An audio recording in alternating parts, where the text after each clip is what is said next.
Hello बच्चों, नमस्कार। Welcome to the Utkarsh classes. कैसे हो आप लोग? तो बच्चों, आज अपने को पढ़ना है किनेमेटिक्स का थर्ड पार्ट। ठीक है ना? मतलब एक विमीय गति हम लोग पढ़ रहे हैं, उसका थर्ड पार्ट अपने को पढ़ना है अभी। ठीक है, लेकिन सेकंड पार्ट यानी कल हमने कुछ होमवर्क आपको दिया था कि होप सब लोगों ने वो करके लेके आए हो। तो क्या होमवर्क था? करके लाए हो? हाँ बच्चा जी, स्टार्ट करते हैं। क्या था?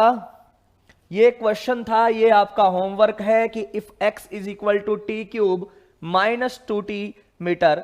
तो आपको मैंने शॉर्ट में क्वेश्चन लिख दिया है। ठीक है, तो बच्चों ने आंसर देना शुरू कर दिया है कि सर पहले का आंसर 56 आएगा मीटर में। चलिए चेक कर लेते हैं बच्चों, क्योंकि ये क्वेश्चन डिटो इस जैसा जो है वो हम लोग पहले कर चुके थे, तो इसीलिए हमें ज्यादा इसमें जो है वो जरूरत है नहीं समझने की। सीधी सी बात है सर, पहला क्वेश्चन है विस्थापन का। तो विस्थापन का मतलब है क्या? Final position minus initial position, यानी सर डेल्टा एक्स निकालना है जहां पर x final minus x initial. Question क्या था कि पहले 4 सेकंड में, प्रथम 4 सेकंड का मतलब आपका ये हो गया बच्चों कि 0 से लेके 4 सेकंड तक। तो डेल्टा एक्स में आपका यहां आ जाएगा x at T is equal to 4 minus X at T is equal to 0, कि t बराबर 4 पर क्या था और t बराबर 0 पर क्या था। तो यहां पर t किस गया? आप लोग जब 4 रखोगे बच्चों, तो 4 रखोगे तो 4 4 जा 16, 64। ओके, तो 64 माइनस 8, और जब 0 रखोगे तो 0 0 हो जाएगा पूरा, तो आंसर आ जाएगा 56 मीटर। बिल्कुल सब बच्चों का सही है, बच्चों ने आंसर दे दिया था पहले का 56। लाइन से दे रहे हैं और ऐसे ही आंसर दिया करो, 56 7 10 46 ऐसे आंसर दिया है बच्चों ने। तो चलिए चेक करते हैं दूसरा क्वेश्चन। दूसरे क्वेश्चन में आपको एवरेज वेलोसिटी पूछा है, यानी सीधा पूछा है तो अपन मैग्नीट्यूड वाइज जाएंगे कि भाई एवरेज वेलोसिटी का मैग्नीट्यूड क्या होगा।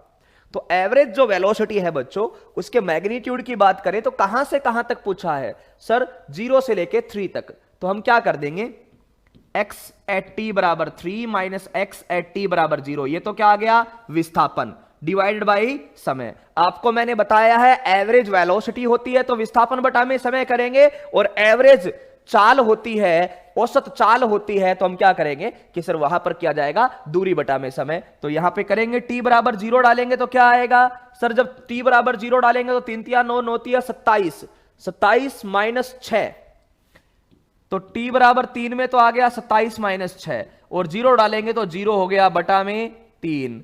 तो ये कितना आ गया आपका सर? ये आ गया 21 बटा में 3, यानी 7 मीटर पर सेकंड। बिल्कुल ये उत्तर भी आप लोगों का सही है बच्चों कि 7 आ गया, बिल्कुल सही बात है।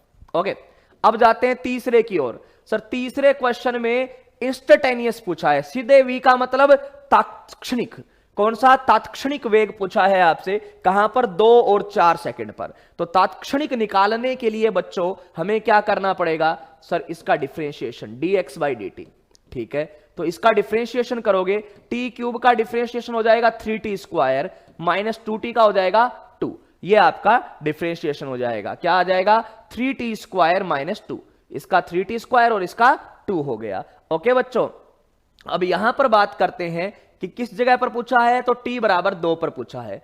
t बराबर 2 पर क्या आएगा कि सर यहां पे 2 रख देंगे तो 2 की स्क्वायर माइनस 2, तो टोटल आ जाएगा 10 मीटर पर सेकेंड। ठीक है, और t बराबर 4 पर क्या होगा कि सर t बराबर 4 पर, तो यहां पर t बराबर 4 रख दोगे तो 4 का स्क्वायर माइनस 2, तो ये 16।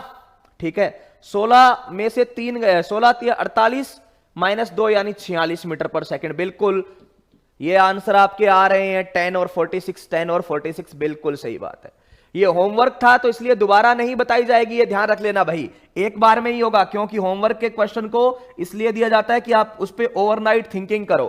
ठीक है, चौथा क्वेश्चन पूछा है कि वह टाइम जहां वेलोसिटी 0 हो, वह टाइम जहां वेलोसिटी 0 हो। तो वह टाइम यानी वेलोसिटी आपके पास आई 3t स्क्वायर माइनस 2, और इसको 0 कर दोगे तो 3t स्क्वायर बराबर आपका 2 आ गया, तो t बराबर आपका आ गया √2/3। किस जगह बच्चों? √2/3 सेकंड पे आपकी वेलोसिटी 0 होगा। √2/3 पर आपकी वेलोसिटी क्या हो जाएगा बच्चों? 0 हो जाएगा। तो भाई बहुत अच्छी बात है, ये जो है वो आपके सारे क्वेश्चन सोल्व हो गए। ओके, तो इस तरीके की कुछ बातें हैं। अब हम लोग आगे बढ़ेंगे और इन चीजों को समझना है, ठीक है, इन चीजों को समझना है। तो भाई देखते हैं आगे, चलिए। ये सबके सही हुए हैं, जितने आंसर यहां पर आए थे वो सबसे सही हुए हैं, बाकी चेक कर लेना इनको। ओके, अब कुछ चीजें मैं यहां पर आपको बताना चाहूंगा और फिर आगे का लेक्चर हम पढ़ेंगे। सबसे पहले मैंने बोला तात्क्षणिक, तो तात्क्षणिक का क्या मतलब हुआ? तात्क्षणिक वेग या तात्क्षणिक चाल की मैं बात करूं, ध्यान से सुनना। तो हमने लिख दिया कि सर वो v बराबर dr/dt होगा, dr/dt होगा। इसका मतलब क्या हुआ? डिफरेंशिएशन जब पढ़ाया था आपको क्लियर बताया गया था, ध्यान से देख लीजिए, ठीक है ना। डिफरेंशिएशन जब पढ़ाया था तो क्या बोला गया था कि सर dr/dt का मतलब होता है कोई भी कर्व है, कोई भी वक्र है, उस वक्र की ढाल। इसका मतलब क्या होता है? rt वक्र की ढाल। इसका मतलब क्या हो गया? rt वक्र की ढाल। ओके, rt वक्र की ढाल। अगर कोई आपको पोजीशन, r मतलब पोजीशन टाइम जो कर्व है, ठीक है ना, पोजीशन टाइम जो कर्व है उसकी ढाल किसी जगह पर क्या होगी? सर पोजीशन टाइम कर्व की जो ढाल है वो आपका क्या हो जाएगा? वेग हो जाएगा। क्या हो जाएगा? वेग हो जाएगा। जैसे आप लोगों को कोई बोले कि भाई ये एक वक्र है, ये पोजीशन मान लो केवल एक्स एक्सिस के अकॉर्डिंग है, xt है। आपको कोई बोले कि ऐसे एक पार्टिकल चल रहा है तो इस जगह पर क्या वेग होगा, तो आप इस जगह पर ढाल निकाल दोगे। आपको कोई बोले इस जगह पर क्या वेग होगा, तो आप इस जगह पर ढाल निकाल दोगे। ढाल यानी tan थीटा। ढाल यानी क्या होता है बच्चों? tan theta. आपको स्ट्रेट लाइन में पढ़ा चुका हूं ये सारी बातें, कर्व में भी पढ़ा चुके हैं, तो ज्यादा टेंशन नहीं होनी चाहिए। चलिए इसका उल्टा करें तो dt को इधर भेज दें तो dr is equal to V D T, यानी वी डी टी का इंटीग्रेशन करोगे तो dr नहीं, यहां पर क्या आएगा? डेल्टा आर आएगा। वी डी टी का इंटीग्रेशन करोगे तो क्या आएगा? डेल्टा आर आएगा। ओके, तो ये वाली बात भी देखते हैं, ठीक है ना। डेल्टा आर आएगा तो ये वाली बात भी देखते हैं कि सर वी डी टी जो है उसका क्या मतलब है। तो हम लोग बोलेंगे कि सर ये जो वी डी टी है इसका इंटीग्रेशन का मतलब है वीटी वक्र का क्षेत्रफल। वीटी वक्र का क्षेत्रफल, वीटी वक्र का क्षेत्रफल क्या देगा भाई? तो वीटी वक्र का क्षेत्रफल विस्थापन बताता है। क्या बताता है बच्चों? विस्थापन बताता है। विस्थापन बताता है, यह बात ध्यान रख लेना। क्या बताता है? विस्थापन बताता है। ध्यान से, यह बात एकदम बच्चों वाली है, ठीक है ना, यह बात एकदम बच्चों वाली है, ठीक है ना। तो भाई यहां से शुरुआत करते हैं। कल हमने ये पढ़ा, कल ये बातें पढ़ी ना, एक बार देख लीजिए, बहुत बेसिक बातें कल हमने पढ़ी कि पोजीशन का डिफरेंशिएट करेंगे तो वेलोसिटी मिलेगी। तो ये डिफरेंशिएशन दिया हुआ है वो तो सीधा हो गया, ठीक है ना। अब अगर हमें कोई बोले कि कोई पोजीशन टाइम कर्व दे रखा है तो कर्व से वेलोसिटी कैसे निकालोगे? कर्व से वेलोसिटी कैसे निकालोगे? तो सर कर्व से वेलोसिटी निकालने के लिए हम उस वक्र की ढाल निकाल लेंगे। ओके, और अगर सर वेलोसिटी वेग दिया हुआ हो, क्या दिया हुआ बच्चों? वेग दिया हुआ हो, और वेग दिया हुआ और उसमें आपको पूछे कि सर विस्थापन बताइए, तो वी डी टी का इंटीग्रेशन करने से आता है। और इंटीग्रेशन का क्या मतलब हो गया कि सर जो वीटी वक्र का क्षेत्रफल है, वीटी वक्र का जो क्षेत्रफल है वो क्या बताता है? आपका विस्थापन बताता है। हां ना बोलो भाई, हां ना बोलो, हां भाई, हां ना बोलो, सही है बात। चलिए आ जाओ, अब क्वेश्चन करना शुरू करते हैं। यहां से ग्राफिकल क्वेश्चन, पहला क्वेश्चन आपके सामने आया, क्या है? ध्यान से सुनना भाई, सारी बातें आप लोग साथ साथ क्लियर करते जाना, कोई दिक्कत नहीं आएगी। अगर आप साथ साथ पढ़ते जा रहे हो चीजों को तो कोई दिक्कत नहीं आने वाली है। एक क्वेश्चन आपके सामने है और उस पर ध्यान दो। क्या क्वेश्चन है? एक कण है एक्स अक्ष के अनुदिश गति कर रहा है। देखिएगा, एक कण है एक्स अक्ष के अनुदिश गति कर रहा है और इसका स्थिति समय वक्र दिखाया गया है। क्या दिखा रखा है? स्थिति समय वक्र दिखा रखा है। ओके, तो सर इसका जो स्थिति समय वक्र है उसमें क्या है कि सर स्थिति समय जो वक्र है उसमें आपसे क्या पूछा गया? क्वेश्चन क्या पूछा गया वही है, ठीक है ना। क्या कि सर t बराबर 2 सेकंड पर और t बराबर 5 सेकंड पर, t बराबर 7 सेकंड पर वेग बताइए। समझोगे बात को तो हो जाएगा, कोई टेंशन नहीं है। तो t बराबर 2 सेकंड पर, t बराबर 5 सेकंड पर और t बराबर 8 सेकंड पर आपको वेग बताना है। तो किसी फिक्स सेकंड पर पूछा गया है, यानी तात्क्षणिक की बात कर रहा है। ओके, दूसरा क्वेश्चन क्या बोला है? प्रथम 4 सेकंड में के लिए औसत वेग बताओ। पहले जो 4 सेकंड है उसमें औसत वेग बताना है। और फिर बोला गया है प्रथम 8 सेकंड में इसका औसत वेग बताओ। पहले जो 8 सेकंड है उसमें औसत वेग बताना है। पूरे अच्छे से समझना बात को बच्चों। आपको कोई वक्र दे दिया, किसका वक्र है? सारी चीजें सर पोजीशन टाइम है। अच्छा ठीक है, पोजीशन टाइम दे रखा है यानी x और t दे रखा है और आपसे वेलोसिटी पूछी है, तो इंस्टेंटेनियस वेलोसिटी का क्या फॉर्मूला होता है? अगर कहीं पर इंस्टेंटेनियस पूछे तो सर वो तो dx बाई dt होता है। जहां पर भी dx बाई dt लिखा हुआ पढ़ो बच्चों, समझ जाना किसकी बारे में बात हो रही है। सर dx बाई dt से पढ़ना की बात करें तो यह बात हो रही है अपनी किसकी? स्लोप की, टेन थीटा की। चलिए आंसर बताना शुरू करो। जिस जगह पर आपको टेन थीटा पूछे उस जगह पर बताना है। बिल्कुल ओके। हाँ भाई, तो यहां पर ध्यान दें सारे लोग। बाकी सिर्फ आंसर के लिए करें, बाकी कमेंट सेक्शन में रुक जाए भाई, ठीक है ना। तो ये हो गया आपका 2, कहीं पर होगा हमें नहीं पता, मान लो t बराबर 2 यहां पर होगा। दूसरा पूछा है t बराबर 5, तो t बराबर 5 यहां पर होगा। ये 6 और 7 है तो 6 और 8 है तो t बराबर 7 कहीं यहां होगा। आपको तीनों जगह पर क्या बताना है? टेन थीटा बताना है। जब टेन थीटा आप बता दोगे तो आपको इंस्टेंटेनियस वेलोसिटी मिल जाएगी, तात्क्षणिक वेग अपने को मिल जाएगा। तो चलिए भाई बात को शुरुआत करते हैं। v instantaneous is equal to dx by dt is equal to tan theta. तो सर हम टेन थीटा कैसे निकालेंगे? इस जगह पर तो आप देखोगे कि यहां से लेकर यहां तक, पहले पूरा समझ लो कि 0 से लेकर 4 सेकंड तक एक सरल रेखा है। और हमने पढ़ा है कि सरल रेखा का जो स्लोप होता है, ढाल होता है, वो नियत रहता है। तो आप चाहे 2 पर निकालो, चाहे आप 3 पर निकालो, चाहे आप 4 पर निकालो, चाहे आप 1 पर निकालो, ढाल नियत रहेगा। ढाल नियत रहने का मतलब बच्चों उसका जो वेग है वो नियत रहेगा। तो पहला क्वेश्चन के हम लोग बात कर रहे हैं, तो पहले क्वेश्चन में t बराबर 2 सेकंड की अगर मैं बात करूं तो t बराबर 2 सेकंड पे वेलोसिटी यानी dx बाई dt जो है वो किसके बराबर आएगी? तो सर वो टेन थीटा के बराबर आएगी। और कितना आएगा टेन थीटा यहां पर? तो 2 सेकंड की जरूरत नहीं है, ये पूरी लाइन पर एक ही ढाल है, क्योंकि ये स्ट्रेट लाइन है तो इसकी एक ही ढाल है। ये मैंने बोल दिया थीटा है, तो आप यहां से बताइए टेन थीटा कितना है भाई? इस लाइन का टेन थीटा कितना है? तो आप बोलोगे सर टेन थीटा तो होता है लंब बटा में आधार। तो यहां से लेकर यहां तक लंब अपने को दे रखा है 10, आधार कितना है? सर आधार पूरा 4 है, तो आंसर कितना आ जाएगा? 2.5। तो पहले क्वेश्चन का आंसर आपका आ गया 2.5 मीटर पर सेकंड। 2.5 मीटर पर सेकंड, बिल्कुल सही बात है। पहले क्वेश्चन का आंसर दिया है बच्चों ने और एकदम सही आंसर दिया है 2.5 मीटर पर सेकंड। दूसरा पूछा है t बराबर 5 सेकंड पर, तो t बराबर 5 सेकंड पर आप dx बाई dt निकालोगे जो टेन थीटा के बराबर होगा। तो t बराबर 5 सेकंड पर क्या सीन है मैं दोनों तरीकों से आपको बताऊंगा। t बराबर 5 सेकंड पर, तो t बराबर 5 सेकंड का क्या मतलब हुआ बच्चों कि सर t बराबर 5 यहां 4 और 5 के बीच में होगा इस जगह पर। तो इस जगह पर ढाल यानी ये जो एक सरल रेखा आपको दिख रही है उसकी ढाल।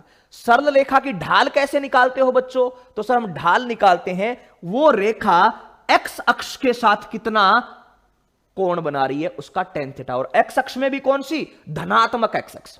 सरल रेखा में पढ़ाया है ये बात, धनात्मक x अक्ष के साथ कितना कोण बना रही है। तो सर ये रेखा जो है वो तो इसके साथ समांतर में आ गई, ये रेखा इसके समांतर में आ गई। तो भाई जब समांतर में आ गई सर, ये जब इसके समांतर में आ गई है तो टेन थीटा, दो समांतर रेखाओं के बीच में थीटा कितना होता है? सर 0 होता है। तो यहां पे टेन थीटा 0, थीटा 0 तो टेन थीटा भी 0। तो t बराबर 5 सेकंड पर वेग क्या होगा? 0 होगा। t बराबर 5 सेकंड पर वेग क्या होगा? 0। और वैसे भी सोच लो, प्रैक्टिकली सोचो, एक पार्टिकल यहां से निकला 0 सेकंड पे, यानी शुरुआत की उसने अपनी गति, 4 सेकंड तक वो चलता रहा चलता रहा चलता रहा, अपने घर से 10 मीटर दूर आ गया। 4 सेकंड के बाद में अपने घर से 10 मीटर दूर आ गया। फिर 4 से लेके 6 सेकंड तक वो वहीं रुका रहा। देख लो चाहे 4 से लेके 6 सेकंड तक वो वहीं रुका रहा, इसीलिए तो उसका जो विस्थापन है वो 10 का 10 रहा, आगे नहीं बढ़ा। उसका विस्थापन जो है वो 10 का 10 रहा, आगे नहीं बढ़ा, बिल्कुल। और 6 सेकंड के बाद में वो वापस आना शुरू हुआ और 8 सेकंड जब पहुंचा तो वापस घर आ गया। कैसे? 8 सेकंड पर आप इसकी पोजीशन देख लो तो सर 8 सेकंड पे मीटर में अगर देखें तो 8 सेकंड पे ये वाला कोऑर्डिनेट जो है वो आपका 0 है, यानी वापस घर आ गया। तो समझने के तरीके से समझें तो 4 से लेके 6 सेकंड तक, 4 से लेके 6 सेकंड तक वो रेस्ट पे था, तो वैसे भी वेलोसिटी क्या आनी थी? 0 आनी थी। अब तीसरा पार्ट इसका, t बराबर 7 सेकंड पर, तो t बराबर 7 सेकंड पर dx बाई dt, ठीक है। तो सर t बराबर 7 सेकंड तो यहां आ रही है, ओके। और जब ये यहां आ रही है तो इस टाइम पे वो घर वापस आ रहा था। घर वापस आ रहा था तो विस्थापन नेगेटिव था, तो नेगेटिव था मतलब वेग नेगेटिव में होगा। लेकिन अगर आपको निकालना है पूरा, तो ये जो आपको रेखा दे रखी है इसका स्लोप कैसे निकालोगे? तो सर इसका स्लोप मैं निकालूंगा, ये वाला अगर एंगल मेरा अल्फा है तो यही इसका ढाल है, तो dx by dt is equal to आपका tan अल्फा हो जाएगा। और ये बात भी मैंने आपको सिखाई है, एक बार बच्चों बात को सुन लो कि अगर ये आपका x एक्सिस, ये y एक्सिस और कोई स्ट्रेट लाइन ऐसे जाती थी, तो मैंने क्या बोला था, अगर कोई स्ट्रेट लाइन ऐसे जाती है तो इसका स्लोप इस वाले एंगल थीटा से लेते हैं, ठीक है ना, इस वाले एंगल थीटा से लेते हैं, तो जो उसका स्लोप है, ढाल है, वो tan थीटा के बराबर होता है। लेकिन क्योंकि अपने को बाहर की तरफ कोई त्रिभुज नहीं बन रहा है, बाहर की तरफ अपना कोई त्रिभुज नहीं बन रहा है, तो मैंने आपको एक सीधा तरीका सिखाया था कि आप अंदर वाला अल्फा निकाल लेना, अंदर वाला अल्फा निकाल लेना और उसका tan अल्फा निकाल के आगे माइनस लगा देना, तो m सीधा ही आपका किसके बराबर हो जाएगा, माइनस tan अल्फा के। किसके बराबर? माइनस tan अल्फा के। और अगर यहां पे फाई है तो माइनस tan फाई के बराबर, ठीक है ना। तो मेरा सीधा तरीका आपको सिखाया हुआ था, फाई और थीटा लेके वहां पे सिखाया था कि रियल में वेलोसिटी होती तो tan थीटा के बराबर है, लेकिन tan थीटा का मान माइनस ऑफ tan फाई के बराबर है, तो आप माइनस tan फाई लिख सकते हो। तो वही काम मैं यहां करूंगा कि सर मुझे ये स्लोप निकालना है tan थीटा, लेकिन ये तो बाहर वाला एंगल है सर, तो मैं स्लोप डायरेक्ट तो निकाल नहीं सकता, तो अंदर वाले का tan थीटा निकाल लूं और उसके आगे माइनस लगा दूंगा। तो अंदर वाले का tan थीटा मतलब आप देखोगे कि ये आपका त्रिभुज बन रहा है बिल्कुल, और ये जो त्रिभुज बन रहा है इसमें tan थीटा क्या होगा, ये इसका लंब होगा। लंब कितना, ये ऊंचाई कितनी है 10 मीटर, अच्छा चौड़ाई कितनी है, आधार कितना है सर, आधार है 6 से लेके 8 तक का, तो 6 से लेके 8 तक का आप करोगे तो 6 से लेके 8 तक आपका क्या आएगा, 2 आएगा। क्या आएगा बच्चों, 2। तो आगे तो लगाया मैंने माइनस, और tan थीटा लेंगे तो 10 बटा में 2, यानी आपकी वेलोसिटी आ जाएगी -5 मीटर पर सेकेंड। ये आपकी तात्क्षणिक वेग आ गया, यानी ये यहां से यहां तक का मामला क्लियर हो गया। पहला क्वेश्चन हमने ऐसा किया, बिल्कुल बच्चों ने माइनस में आंसर दिया है, ओके, तो सही बात है। अच्छा, अब आगे बढ़ते हैं और दूसरे क्वेश्चन के बारे में भी बात करेंगे भाई कि दूसरा क्वेश्चन क्या है। तो दूसरे क्वेश्चन के बारे में आप जैसे ही पढ़ोगे, वहां पर बोला गया है प्रथम 4 सेकंड में औसत वेग। तो औसत वेग क्या स्लोप से दिया जाता है क्या? नहीं, स्लोप से तो तात्क्षणिक वेग दिया जाता है। तो औसत किससे दिया जाएगा? तो सर औसत अपना दिया जाएगा delta x by delta T, यानी कितना विस्थापन हुआ और कितना टाइम लगा। तो कहां से कहां तक का बोला कि सर प्रथम 4 सेकंड, प्रथम 4 सेकंड, तो t बराबर 0 से लेकर t बराबर 4 सेकंड तक। तो t बराबर 0 से लेकर t बराबर 4 सेकंड तक इसका विस्थापन बताओ भाई, सीधी सी बात है। तो सर 0 पर तो ये यहां था, 0 पर तो ये यहां था, ठीक है। 4 सेकंड पर जब टाइम 4 सेकंड आया तो इसका जो विस्थापन है वो यहां आ गया 10 पर। कहां आ गया? 10 पर। तो ये 0 से लेके 4 पर तो कितना विस्थापन किया सर? 0 से लेके 4 सेकंड पे इसने 10 मीटर का विस्थापन किया। क्या किया? 10। तो 10 बटा 4, यानी इसका आंसर आ गया 2.5 मीटर पर सेकेंड। फिर तीसरा क्वेश्चन भी उसने एवरेज ही पूछा है, बिल्कुल सर, तीसरा क्वेश्चन भी एवरेज पूछा है, तो तीसरे का भी delta x by delta T करेंगे। लेकिन तीसरे में कहां से कहां तक सर? 0 से लेकर 8 सेकंड तक। कहां से कहां तक? 0 से लेकर 8 सेकंड तक। तो 0 से लेकर 8 सेकंड तक की अगर बात करें तो सर 0 से लेके 8 सेकंड में हम बात करें तो 0 से 8 सेकंड में ये जहां था वहीं वापस आ गया, जहां था वहीं वापस आ गया। 0 पर भी 0 पर था, ऊपर गया, लेकिन 8 सेकंड जब हुई तो ये वापस नीचे आ गया। ऊपर गया लेकिन 8 सेकंड जब हुई तो ये क्या आ गया? वापस नीचे आ गया। इसका वापस से डिस्टेंस जो है वो 0 हो गई। तो इसमें 0 माइनस 0, वेलोसिटी जो है वो 0 माइनस 0 डिवाइड बाई 8, यानी आ गया 0 मीटर पर सेकेंड। बस ये आंसर है। हां भाई, अब बताओ कितने लोगों का सही हुआ? इस तरीके से कल जो चीजें पढ़ा रहा था ना, वही चीजें हैं और कुछ नहीं है। कल बस मैं आपको बोल रहा था इसका डिफरेंशिएशन करो, आज उसका प्रैक्टिकल यूज बता दिया कि डिफरेंशिएशन का मतलब होता है लाइन का स्लोप, इंटीग्रेशन का मतलब होता है एरिया। तो यही बातें आज करनी है, तो जल्दी जल्दी बताओ भाई। हां ना बोलो? हां बिल्कुल, 0 आ गया।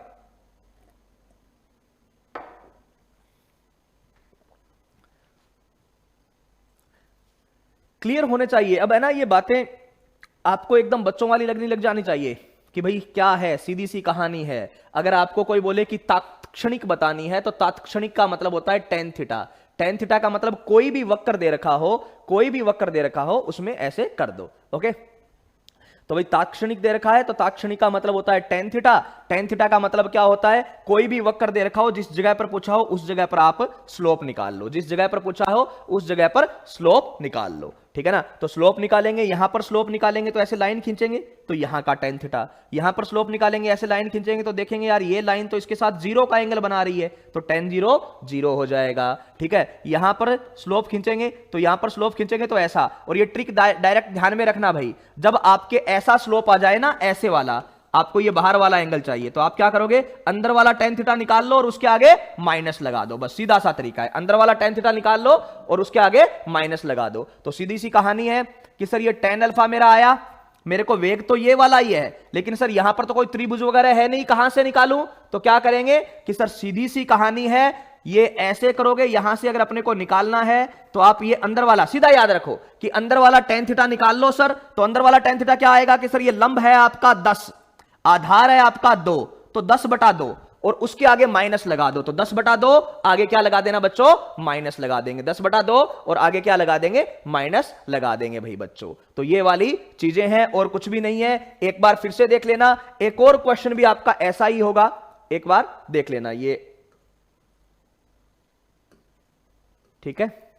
तो इस तरीके से आप लोग ये चीजें देख सकते हो एकदम आसानी से, कहीं पर दिक्कत नहीं है। स्लोप निकालो और आंसर करो, स्लोप निकालो और आंसर करो, ठीक है ना।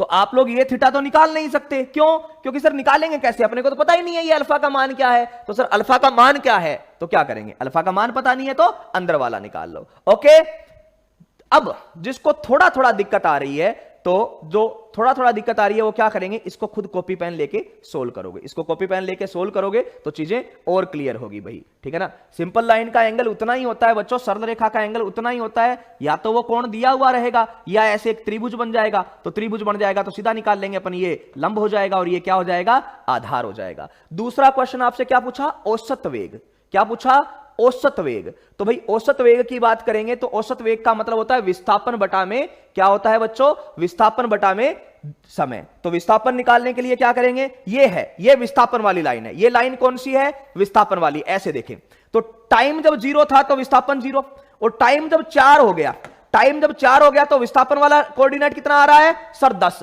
तो पहले क्वेश्चन का आंसर तो आ गया 10/4। अच्छा, फिर बोला 8 सेकंड के लिए, क्या बोला बच्चों, 8 सेकंड के लिए, तो 8 सेकंड के लिए क्या करेंगे कि सर यार 8 सेकंड के लिए टाइम जब 0 था तो विस्थापन, ये विस्थापन वाली लाइन है 0 ही है, और टाइम जब 8 हो गया तो सर ये घूम के वापस आ गया, यानी विस्थापन फिर से 0 हो गया, तो ऐसा हो जाएगा, ठीक है ना। तो हमने दो चीजें पढ़ी भाई, सीधी सी बात है कि तात्क्षणिक वेग क्या होता है कि पोजीशन के डिफरेंशिएशन से तात्क्षणिक वेग आता है। सर डिफरेंशिएशन का मतलब कहां है, तो मतलब क्या है, तो सर आरटी वक्र यानी पोजीशन टाइम वक्र आपको दिया हुआ होगा, उसकी ढाल निकाल लेंगे। अब इस बात पर भी क्वेश्चन करेंगे, इस बात पर भी क्वेश्चन करेंगे हम लोग, तो इस पर भी थोड़ा ध्यान से सुनना भाई। ओके, तो चलिए आगे बढ़ते हैं। 2 नंबर बात ये दे रखी है, क्या दे रखी है कि डेल्टा आर बराबर वी डेल्टा टी, यानी सीधी सी कहानी दे रखी है कि वी डी टी वेग समय वक्र का क्षेत्रफल स्थिति में परिवर्तन अर्थात विस्थापन को बताता है, स्थिति में परिवर्तन अर्थात विस्थापन को बताता है भाई, ठीक है ना। तो कोण दिया हुआ तो फिर डायरेक्ट tan थीटा लिख देंगे, टेंशन क्या है, ठीक है ना। कोण दिया हुआ है तो डायरेक्ट क्या लिख देंगे, tan थीटा लिख देंगे। चलिए अब एक क्वेश्चन आप लोगों को और करना है, इसके अंदर और भी क्वेश्चन है ना, ऐसे आप लोगों को करने के लायक ये और क्वेश्चन भी है यहां पे। ओके, तो चलिए पहले आप ये क्वेश्चन कर दीजिए, एकदम आसान सा क्वेश्चन है, सीधा सा। एक कण एक्स अक्ष के अनुदिश गति कर रहा है, इसका स्थिति समय वक्र निम्न है। ये क्वेश्चन बड़ा आसान है, ठीक है ना। तो ये एक कण है जो एक्स अक्ष के अनुदिश गति कर रहा है, ठीक है ना। तो एक कण एक्स अक्ष के अनुदिश गति कर रहा है, जिसमें ये x है और ये t है, आपको पूछा है इसका वेग ज्ञात करो, बताइए, एकदम बेसिक सा क्वेश्चन है। अब ये एकदम आसान है, ये तो आपको करना ही चाहिए, इसका वेग ज्ञात करो, इसका वेग ज्ञात करो। एक कण x अक्ष के अनुदिश गति कर रहा है और इसका एक वेग ज्ञात करो, ठीक है। तो यहां पर बच्चे ने पूछा था कि सर कोण दिया हुआ हो तो क्या करोगे, तो यहां पर मैंने कोण दे दिया है, अब कोण दे दिया है तो एकदम आसानी से हो जाएगा, ठीक है ना। ग्राफ से इक्वेशन कैसे बनानी है वो भी बताएंगे विनोद, अभी आगे बढ़ेंगे बच्चे थोड़ा थोड़ा, तब एक साथ सारी चीजें करेंगे तो फिर समझने में दिक्कत आएगी। तो अब बताइए, आपको सीधा दे दिया, क्या दे दिया सर, थीटा दे दिया, तो वेग ज्ञात कर दे, बस आ गया आंसर 1/√3, बच्चों ने आंसर कर दिया है 1/√3। क्यों सर? सीधी सी तो बात है, वेग अपना क्या होता है? dx/dt। वेग क्या होता है? dx/dt। और dx/dt का मतलब क्या होता है सर? dx/dt का मतलब क्या होता है सर? tan theta. dx/dt का मतलब क्या होता है? tan theta. ओके, तो dx/dt का मतलब होता है tan थीटा। और यहां पर थीटा कितना दे रखा है सर? ये इस रेखा पर चल रहा है, तो ये अगर इस रेखा पर चल रहा है तो इसका tan थीटा जो है वो कितना है? 30 डिग्री है। tan थीटा जो है वो कितना है? 30। तो tan 30 बराबर बच्चों 1/√3 मीटर पर सेकेंड। बिल्कुल आसान सा, सीधा सा, 1/√3 मीटर पर सेकेंड। हाँ ना बोलो भाई, कोई दिक्कत नहीं है ना? एक कण एक्स अक्ष के अनुदिश गति कर रहा है तो इसका स्थिति समय वक्र निम्न होगा, तो ये होगा इसका स्थिति समय वक्र। कहीं पर कोई गड़बड़ है? हाँ ना बोलते चलो।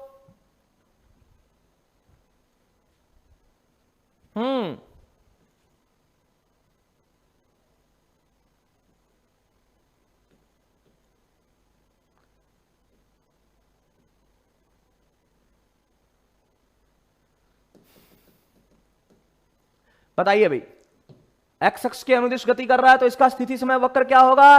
सीधा सा tan थीटा। अब आगे एक कहानी सुन लो, ठीक है ना? अब दूसरी बातें मैं करने जा रहा हूं, उनके बारे में थोड़ी सी बातें कर लो बच्चों। हमने ये बोल दिया कि सर v आएगा आपका dr/dt से, ठीक है? तो अगर आपको डेल्टा आर निकालना है तो आपका आएगा vdt से। किससे आएगा बच्चों? vdt से। डेल्टा आर जो आएगा वो किससे आएगा? vdt से। तो इस बात पर भी एक क्वेश्चन कर लो, ठीक है ना? इस बात पर भी एक क्वेश्चन कर लो। तो पहला क्वेश्चन क्या है आपके सामने? एक कण या एक बालक विराम अवस्था से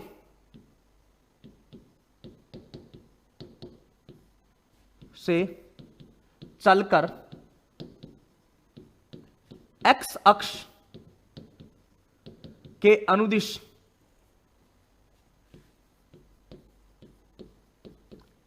गति करता है। गति करता है मतलब चलता है ना?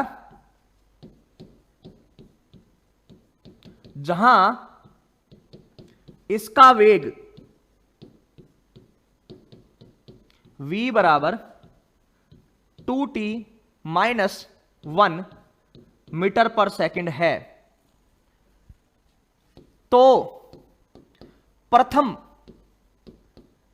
5 सेकंड में इसका विस्थापन ज्ञात करो।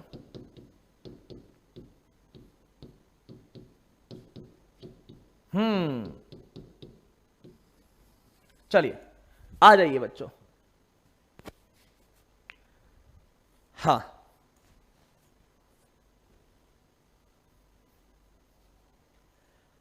हाँ भाई, क्या है कि एक बालक, ये आपको हिंट दे दिया, ये फॉर्मूला आपको सिखाया हुआ है। अब इस फॉर्मूले पे क्वेश्चन कर लिया। एक तो डायरेक्ट v देके कर लूंगा और एक ग्राफ बता के कर लेंगे। दो क्वेश्चन करेंगे, एक v बता के, v की ऐसे समीकरण बता के, और एक ग्राफ बता के। दोनों तरीकों से आपको करना है बच्चों, तो तैयार रहो अच्छे से। पहला क्वेश्चन क्या है? एक बालक विराम अवस्था से चलकर एक्स अक्ष के अनुदिश गति करता है, जहां इसका वेग जो है वो दे रखा है। कितना दे रखा है वेग? तो सर अपने को वेग दे रखा है 2t-1 मीटर पर सेकंड है। तो प्रथम 5 सेकंड में इसका विस्थापन ज्ञात करो। और बच्चों ने आंसर बता दिया है, बिल्कुल सही बात है। तो कैसे करेंगे? कुछ 10 बोल रहे हैं, कुछ 20 मीटर बोल रहे हैं। आई कैप लगाने की जरूरत नहीं है, वो तो एक्स एक्सिस में चल रहा है तो चलेगा, उसकी लोड मत लो, है ना? चलिए, तो सबसे पहली बात, आपको यहां पर वेग दे रखा है, एक्स एक्सिस में चल रहा है, तो वेग किसके बराबर होता है सर? dx/dt के बराबर होता है। बिल्कुल सही बात है। तो dx को मैं एक तरफ लेके गया तो ये क्या हो गया? vdt हो गया। तो अगर मैं इधर vdt का इंटीग्रेशन करूंगा बच्चों, तो इधर मेरा dx का इंटीग्रेशन हो जाएगा। स्टेप समझना, इधर मैं vdt का इंटीग्रेशन करूंगा तो इधर मेरा dx का इंटीग्रेशन हो जाएगा। और लिमिट जरूर रखना, लिमिट जो है वो आप लोगों को रखनी है। तो सर ठीक है, कहां से कहां तक? सर dx में जो चीज आएगी इंटीग्रेशन से वो आपका आ जाएगा डेल्टा x यानी विस्थापन। कुछ dx का इंटीग्रेशन होगा प्रारंभिक x से लेकर अंतिम x तक, तो उसमें लिमिट डालेंगे तो dx का इंटीग्रेशन क्या आ जाएगा? डेल्टा x यानी विस्थापन। और इसीलिए मैंने लाइनें भी लिखवाई है आपको कि भाई सीधी सी बात है, v dt का इंटीग्रेशन जो है वो क्या देता है, डेल्टा r यानी विस्थापन बताता है। लाइनें भी क्लियर बताई हुई है, ठीक है। अच्छा, v की वैल्यू रखो सर, v का मान है अपना 2t माइनस 1। अच्छा ठीक है, 2t माइनस 1 dt, v का मान है 2t माइनस 1 dt। कहां से कहां तक सर, t बराबर 0 से लेके t बराबर 5 सेकंड तक। कहां लिखा हुआ है, यहां लिखा हुआ है सर, प्रथम 5 सेकंड। सारी बातें क्लियर है, ओके। तो delta x is equal to 2t minus 1। अब इंटीग्रेशन जो होगा वो आपको आना चाहिए भाई, उसमें दिक्कत नहीं चाहिए। तो 2t का इंटीग्रेशन क्या होगा सर, 2t का इंटीग्रेशन होता है t स्क्वायर, ओके। माइनस 1 का इंटीग्रेशन वो अकेला है तो उसका इंटीग्रेशन हो जाता है t।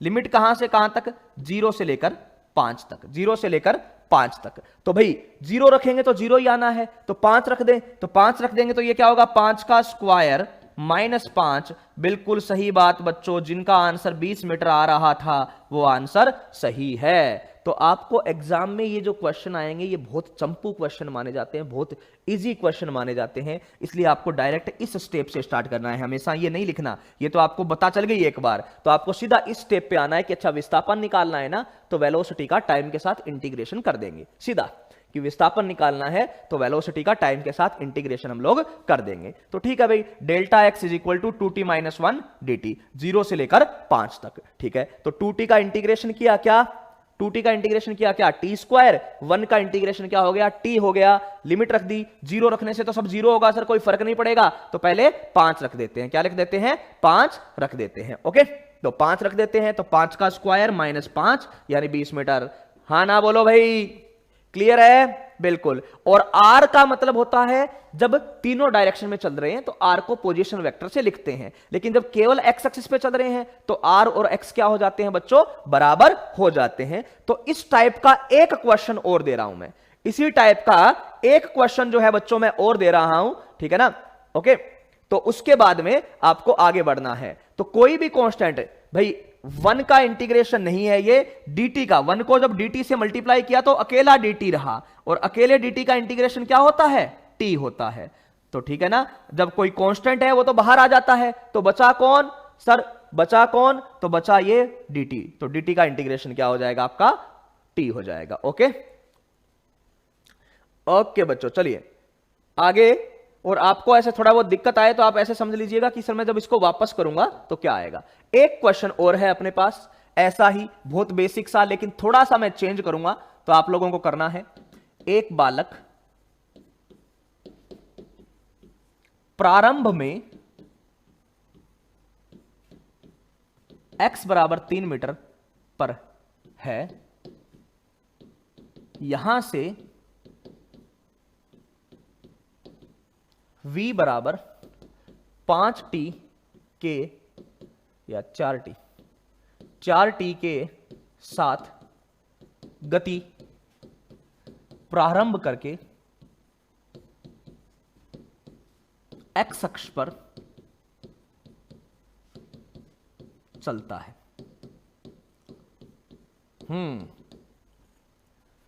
तो 3 सेकंड के पश्चात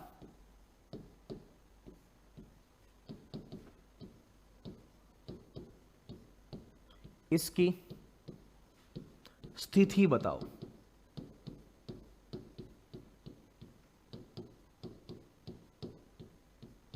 चलिए, ये क्वेश्चन उससे आसान है, उसका इंटीग्रेशन तो फिर भी टफ था, ये और भी आसान है।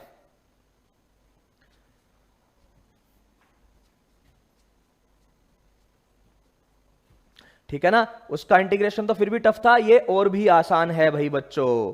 तो सीधी सी बात है, सादाराम जी बताया है बेटा, है ना, ये कोई फॉर्मूला नहीं है, ये सीधी चीज थी। क्या था वहां पे, 2t माइनस 1 था, तो 2t का अलग कर लो dt के साथ, 1 का अलग कर लो dt के साथ, तो ये फॉर्मूले बताए हैं, ठीक है ना। अब 2t का क्या है, 2 कांस्टेंट है, t की घात 1 थी, एक और बढ़ा दी तो 2 हो गई, 2 बटा में 2, ये ऐसे कट हो गई, और ये अकेला 1 तो कांस्टेंट है, dt का इंटीग्रेशन क्या होता है, t है। तो सब बताए हैं, ठीक है ना। इंटीग्रेशन में जितने फॉर्मूले आपके बेसिक काम में आएंगे, जहां कोई ज्यादा टफ फॉर्मूला काम में आएगा वो नहीं बताया, वो वही बता देंगे, बाकी बेसिक वाले सारे बताए हुए, टेंशन मत लो। आंसर आ गया है, 2 टाइप के आंसर आ रहे हैं, 21 मीटर और 18 मीटर।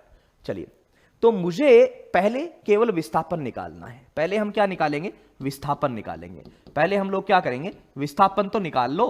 तो विस्थापन का मतलब डेल्टा एक्स, विस्थापन का मतलब क्या हो जाएगा? Delta x. तो सर विस्थापन हम लोग यहां पर निकालें, बिल्कुल। तो विस्थापन निकालोगे तो विस्थापन कितना है सर? वी डी टी का इंटीग्रेशन कहां से कहां तक, कहां से कहां तक बोला है? तो सर 3 सेकंड बोला है, तो 0 से लेकर 3 तक डेल्टा एक्स आ जाएगा। कहां से कहां तक? 0 से लेकर 3 तक। चलिए कुछ लोगों के 15 भी आ रहे हैं, कुछ के 36 भी आ रहे हैं, चेक करते हैं।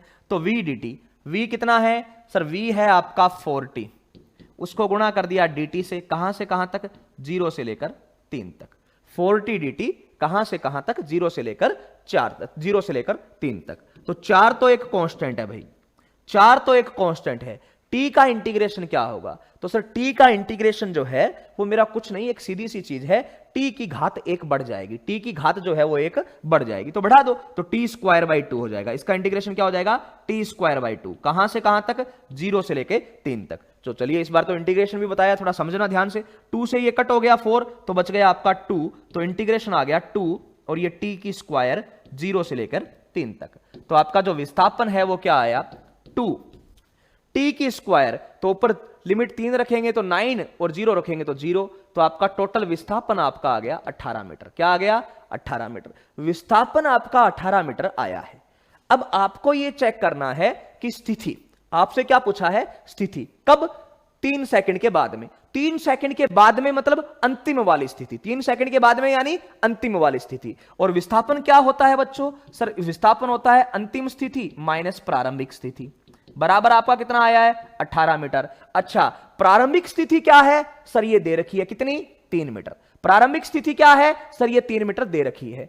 तो अंतिम स्थिति आपसे पूछा है, प्रारंभिक 3 यहां पर दे रखी है, तो माइनस हो जाएगा, -3 metre is equal to 18 metre. ये माइनस का 3 है, उस तरफ चला जाएगा तो क्या आ जाएगा? 21। तो फाइनल पोजीशन जो है उसकी क्या आ जाएगी बच्चों? 21 मीटर आ जाएगी। ये बात आप थोड़ा सा ध्यान रख लेना। और 18 इसका विस्थापन हुआ है, यानी 18 और चलना। विस्थापन का मतलब तो चेंज ही होता है ना, परिवर्तन ही तो होता है। तो 3 पहले था, 18 और चलेगा तभी तो 21 पर जाएगा ना भाई। तो सीधी सी बात है, ये वाला क्वेश्चन जो आपका ऐसा है। हाँ ना बोलो भाई,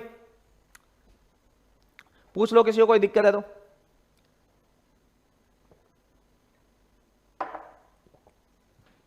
हाँ ना बोलो, बस क्लियर होनी चाहिए चीजें, और कुछ नहीं है ना, एकदम क्लियर क्लियर। और इंटीग्रेशन भी साथ साथ चलो, अब से जो भी इंटीग्रेशन वगैरह आएंगे उनके भी स्टेप में बताता चलूंगा, कोई दिक्कत नहीं है। बिल्कुल जो गलती की वो पकड़े गए। कहां गलती की समझ में आ गया अपने आप को? ओके बच्चों, बस 21 मीटर आ गया। ओके, अब तक क्वेश्चन क्या था? वेलोसिटी दे दी, ठीक है ना, वेलोसिटी दे दी और आपसे क्या पूछा? पोजीशन या विस्थापन पूछा, फॉर्मूला लगा के। अब वही बात ग्राफ वाले तरीके से करना है। और ग्राफ वाले तरीके का मतलब, इस वीडीटी का मतलब क्या होता है? एरिया अंडर करो। क्या होता है बच्चों? एरिया अंडर करो। ओके, तो सीधी सी कहानी है, आपको वेलोसिटी दे दी जाएगी। तो आपने जैसे ये क्वेश्चन था कि सिर्फ 40 है, अच्छा कण कहां से चला? 3 मीटर से चला, 3 मीटर से चल गया तो ओके भाई। तो 3 मीटर से चला, तो ये 3 मीटर से जब चला तो हम लोग ऐसे इसको कर लेंगे। ओके, तो 3 मीटर से चला तो वो एक बार छोड़ दो, सर कहां से चला? हम केवल विस्थापन निकाल लेते हैं। क्या निकाल लेते हैं? विस्थापन निकाल लेते हैं। तो 0 से लेकर 3 सेकंड तक हम लोग बात करेंगे कि सर हमारे पास विस्थापन है 0 से लेकर 3 सेकंड तक। तो ऐसा कुछ दे रखा है, तो हम क्या करेंगे कि v dt 0 से लेके 3 सेकंड तक निकालो। तो v कितना है? 40 dt। 4 को बाहर ले लिया तो t का इंटीग्रेशन क्या हो गया सर? 1 पावर बढ़ जाती है, t स्क्वायर बाई 2। और लिमिट कहां से लगाएंगे? क्लियर लिखा है 3 सेकंड के पश्चात, यानी 0 से लेकर 3 सेकंड, ऐसे समझ लेना, 0 से लेकर 3। तो ये लिमिट लगा दी। लिमिट लगाते ही आपका विस्थापन किया, सोल्व किया, कितना आ गया? 18 मीटर। 18 मीटर मेरा विस्थापन आया, ठीक है ना। 18 मीटर जो है वो मेरा क्या आया? विस्थापन आया। तो विस्थापन के लिए हम लोगों ने क्या किया कि सर ये 18 मीटर किया, ओके। लेकिन 3 पर तो पहले ही खड़ा था, तो 3 पहले ही था। विस्थापन का मतलब क्या होता है? Final minus initial. तो final minus initial is equal to 18। तो फाइनल माइनस इनिशियल कितना था? 3 इज इक्वल टू 18। तो फाइनल आपका कितना आ गया? 21 मीटर। क्या आ गया? 21 मीटर आ गया, ठीक है ना। तो भाई ये सीधा सा फॉर्मूला है। आप लोगों को इंटीग्रेशन में पता है कि ये जितनी भी घात है इसकी एक घात और बढ़ जाती है, तो एक है, एक की घात और बढ़ गई, डिफरेंशिएशन में ये कम हो जाता है। चलिए ठीक है, अब एक क्वेश्चन हम लोग करेंगे बच्चों ग्राफ वाला, ठीक है ना। तो ग्राफ वाला भी आपको समझना है। एक्स अक्ष के अनुदिश गति कर रहे कण का वेग समय ग्राफ प्रदर्शित है या दिया गया है। वेग समय ग्राफ जो है वो आपका दिया गया है। ठीक है सर, तो ये इस फॉर्मेट में आपको दे दिया गया। ये देखिए, ये समय है, समय सेकंड्स में है, ये वेग है, वेग मीटर में है, मीटर पर सेकंड में, और ये आपको ग्राफ ऐसे दे दिया। ठीक है,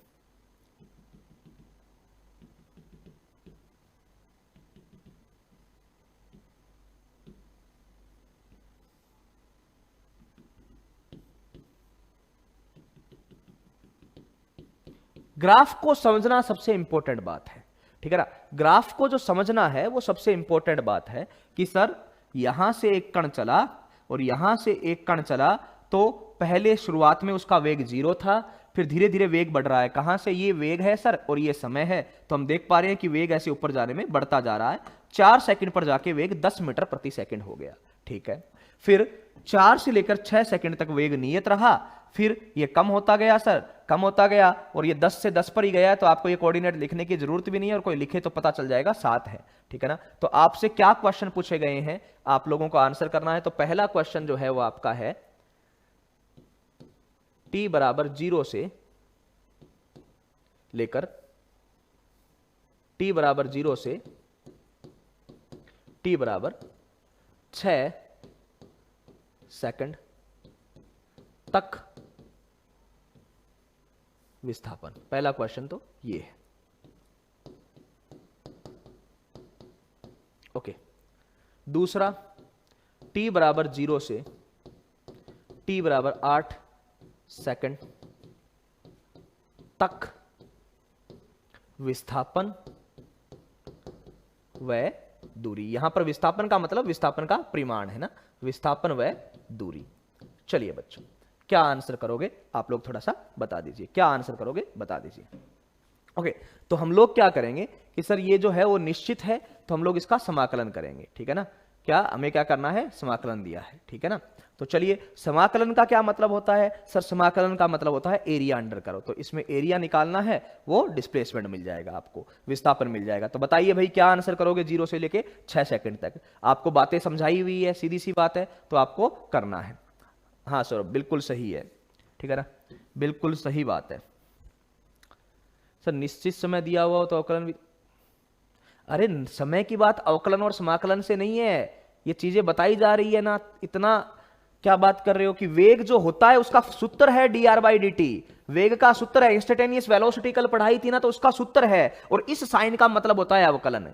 ठीक है ना, ये कोई समय दिया हुआ है तब अवकलन थोड़ी कर रहे हैं, ये सूत्र है वेग का, v बराबर dr/dt। कल बताया था, निकाल के बताया था। ठीक है ना, तो पोजीशन और समय दिया हुआ है तो उनका अवकलन करने से वेग आएगा, ये मतलब है। और अगर उल्टा कर लेंगे, वेग और समय दिया गया है तो उनका समाकलन करने से स्थिति आएगी। ठीक है ना, आंसर आ रहा है 40, 40 और 50। चलिए भाई बच्चों, होप सब लोग सही हो। पहली बात मैं आपको बता दूं कि वेलोसिटी समय ग्राफ है, तो डेल्टा एक्स जो होता है वो वी डी टी के बराबर होता है, यानी किसके बराबर? क्षेत्रफल के बराबर होता है। मैंने लिख दिया। अच्छा, क्षेत्रफल में बच्चों विस्थापन और दूरी में क्या अंतर रहेगा? विस्थापन और दूरी में सर इतना ही अंतर रहेगा कि सर अगर ऊपर वाला पॉजिटिव मानेंगे, नीचे वाला नेगेटिव मानेंगे विस्थापन के लिए, क्योंकि विस्थापन में दिशा होती है, समझ लो।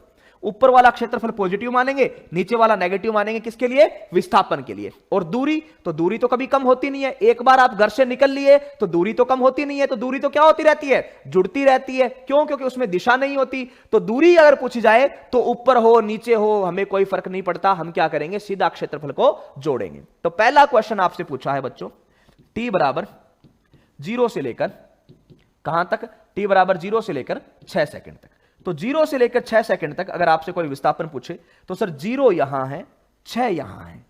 सुनना 0 से लेकर 6 सेकंड तक सर कुछ भी नीचे नहीं है, सब कुछ ऊपर है। ऊपर है, इसका मतलब अपना ये हो गया कि सर 0 से लेकर 6 सेकंड तक आपका विस्थापन और दूरी बराबर है, विस्थापन और दूरी बराबर है, इसलिए मैंने क्वेश्चन में केवल विस्थापन पूछा है। तो क्या आएगा, 0 से लेकर 6 सेकंड तक ये वाला एरिया बता दो। इसको मैं 1 नंबर बोल दूं, इसको 2 नंबर बोल दूं, इसको 3 नंबर और इसको 4 नंबर। तो 0 से लेकर 6 तक जो आपका एरिया आएगा वो A1 प्लस A2 के बराबर आ जाएगा। यहां वाला एरिया प्लस में यहां वाला एरिया आ जाएगा, यहां वाला एरिया प्लस में यहां वाला एरिया। ओके, तो यहां वाला एरिया क्या है सर, यहां वाला जो क्षेत्रफल है वो है त्रिभुज बन रहा है। अच्छा, तो मैं यहां पे निकाल के ही बता दूं, A1 कितना होगा सर, A1 जो है वो आपका होगा 1/2, आधार कितना है, आधार सर 4, ऊंचाई कितना है सर 10, तो पहला क्षेत्रफल जो आपका आ जाएगा वो 20 आ जाएगा। कितना आ जाएगा 20। A2 क्या है सर, ये A2 तो एक आयत बन रहा है। अच्छा, ये यहां ऐसा ना आयत, तो इस आयत की लंबाई और चौड़ाई कितनी है भाई, तो सर इस आयत की जो लंबाई है यहां से यहां तक देखोगे वो लंबाई है 6 में से 4 गया, यानी कितनी 2। ओके, और ऊंचाई कितनी है सर, ऊंचाई है 10, तो ये वाला क्षेत्रफल भी आपका क्या आ गया 20 आ गया। कितना आ गया 20 आ गया। तो A1 भी 20, A2 भी 20। अच्छा, इसी तरीके से A3 निकाल लो। तो सर A3 में क्या है सर, A3 तो एक त्रिभुज है, त्रिभुज का क्या होता है 1/2, आधार, तो 6 से 7 तक गए, 6 से 7 तक गए तो आधार 1 ही है, और ऊंचाई कितनी है 10, तो कट कर देंगे तो ये कितना आएगा 5 मीटर। कितना आएगा 5 मीटर। और A4 भी ये इतना ही है, A4 का निकालोगे तो वो भी कितना है बच्चों, उतना ही है। तो भैया सीधी सी बात है, मीटर नहीं सीधा सा 5, तो A4 भी क्या है उतना ही है। तो चलिए भाई बच्चों शुरुआत करते हैं। ये तो मैंने मेरा होमवर्क कर लिया या रफ वर्क कर लिया साइड के लिए कि A1 A2 A3 इतना है। अब क्वेश्चन पे आते हैं। क्वेश्चन पूछा गया विस्थापन बताना है 0 से लेकर 6 सेकंड तक। तो 0 से लेकर 6 सेकंड यहां तक की बात है, बिल्कुल ये यहां से लेकर यहां तक की बात है। तो ये वाला क्षेत्रफल और ये वाला क्षेत्रफल जोड़ देंगे, A1 और A2 जुड़ जाएगा, तो A1 भी 20 मीटर है सर, A2 भी 20 मीटर है सर, जुड़ गया तो टोटल हो गया 40 मीटर। क्या हो गया 40 मीटर। पहले का आंसर 40 मीटर। अब दूसरा क्वेश्चन, दूसरे क्वेश्चन में आपको क्या बोला गया है सर, दूसरे क्वेश्चन में मुझे बोला गया है कि सर 0 से लेके 8 सेकंड तक। तो 0 से लेके 8 सेकंड, ये 0 है, 0 से लेके 8 सेकंड की अगर बात हो बच्चों तो सीधी सी कहानी है सर, ये 0 है और ये मेरा 8 है, तो 0 से लेके 8 सेकंड तक पूरी अगर मैं कहानी गा रहा हूं तो पूरी कहानी में सर सीधी सी बात है कि सर ये जो पूरी चीज है उसमें कुछ चीजें ऊपर भी आ रही है और कुछ चीजें नीचे भी आ रही है, ठीक है ना। तो कुछ चीजें ऊपर आ रही है और कुछ चीजें नीचे आ रही है। तो आप लोग क्या करोगे, अगर आपको विस्थापन निकालना है, देख लो सुन लो बात को, विस्थापन निकालना है तो ऊपर वाला पॉजिटिव और नीचे वाला नेगेटिव ले लेना। तो विस्थापन किसके बराबर होगा, ऊपर कौन कौन है 1, 2 और 3, तो हो जाएगा A1 plus A2 plus A3 minus A4 minus A4, ठीक है ना। A1 plus A2 plus A3, ये ऊपर दोनों तीनों पॉजिटिव में, नीचे वाला नेगेटिव में। तो क्या आया विस्थापन सर, A1 20 है, अच्छा A2 सर ये भी 20 है, A3 5, A4 -5, तो भैया ये 5 और -5 कट हो गए, तो लास्ट में आंसर आपका आ गया 40 मीटर। कितना आ गया 40 मीटर। और सेकंड का सेकंड पार्ट, दूरी बतानी है, कितनी दूरी, तो दूरी में सर कुछ माइनस होता नहीं है, तो A1 A2 A3 A4 ये सब जोड़ दो। दूरी अगर बतानी है तो दूरी में सारे के सारे जोड़ दो सर, उसमें कुछ माइनस नहीं होगा, तो A1 A2 A3 और A4 सब जोड़ दो, तो आपका आंसर क्या आ जाएगा सर 20 प्लस 20 प्लस 5 प्लस 5, तो आंसर आ गया 50 मीटर। और काफी बच्चों ने इसका आंसर जो है वो सही दिया है, काफी सारे बच्चों ने आंसर क्या दिया है, सही दिया है। तो भैया ध्यान से सुन लो, वेलोसिटी टाइम ग्राफ क्या बताता है। वेलोसिटी टाइम ग्राफ जो है सर, उसका अगर हम लोग क्षेत्रफल निकाल लेंगे तो वो विस्थापन और दूरी के बारे में बता सकता है। किसके बारे में, विस्थापन और दूरी के बारे में बता सकता है। दूरी क्या होगी सर, जितने भी क्षेत्रफल है उसको जोड़ दो, वो दूरी है। और विस्थापन क्या होगा सर, ऊपर वाला पॉजिटिव ले लो, नीचे वाला नेगेटिव ले लो, तो वो क्या हो जाएगा विस्थापन हो जाएगा, ठीक है। तो क्वेश्चन करने से ही पहले मैंने मेरे साइड में होमवर्क रफ वर्क कर लिया कि ये 4 पार्ट बना लो, 1 2 3 4 सर, पहला तीसरा और चौथा तो त्रिभुज दिख रहे हैं, तो त्रिभुजों के अनुसार उनका क्षेत्रफल निकाल लिया। और सर दूसरा है वो चतुर्भुज दिख रहा है आयताकार, तो लंबाई गुणा में चौड़ाई कर ली, ठीक है। सबके क्षेत्रफल निकाल लिए, बिल्कुल ठीक है, तो सबके क्षेत्रफल तो निकाल लिए। अब बात करते हैं कि कहां से कहां तक, कि सर 0 से लेके 6 सेकंड तक विस्थापन बताओ। तो विस्थापन का मतलब हम देख लेंगे कि 0 से लेके 6 सेकंड तक का क्षेत्रफल बता दो। तो क्षेत्रफल कितना आएगा सर, 0 से लेके 6 सेकंड में तो पहला और दूसरा दो ही आ रहे हैं, तो दोनों को जोड़ दिया, A1 A2 20 20 40, खत्म। अच्छा, दूसरा क्वेश्चन क्या है, 0 से लेके 8 सेकंड तक विस्थापन और दूरी बताओ। तो 0 यहां है, 8 यहां है, तो 0 से लेके 8 सेकंड तक सर कुछ ऊपर भी है और कुछ नीचे भी है। ठीक है, तो विस्थापन के लिए क्या करेंगे सर, विस्थापन के लिए ऊपर वाला पॉजिटिव नीचे वाला नेगेटिव। ओके ठीक है, और दूरी के लिए क्या करेंगे, ऊपर वाला पॉजिटिव और नीचे वाला भी पॉजिटिव। तो ऐसे करके इन चारों को जोड़ दिया। हाँ, तो A2 में जो दिख रहा है वो उसको वही किया अपन ने, आयताकारी तो है ना, ऐसे और ऐसे।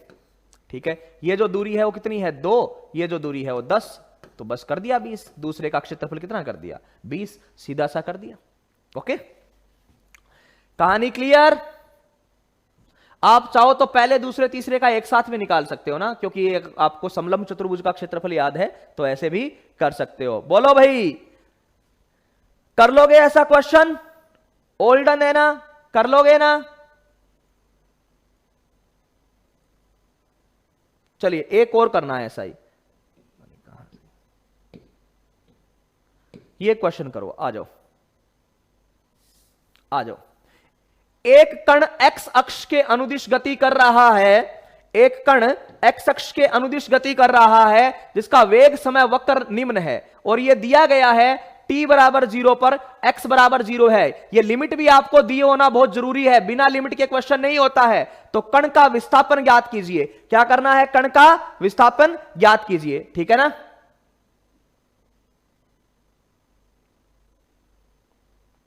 चलिए हां, तो बताइए प्रथम 4 सेकंड के लिए क्या विस्थापन होगा और प्रथम 2 सेकंड के लिए क्या होगा। और ये दे रखा है, ये वेलोसिटी मीटर पर सेकंड में, ये सेकंड में, ये आपको वक्र दे रखे हैं। ठीक है, ये आपको वक्र दे रखे हैं, जल्दी जल्दी कीजिए भाई।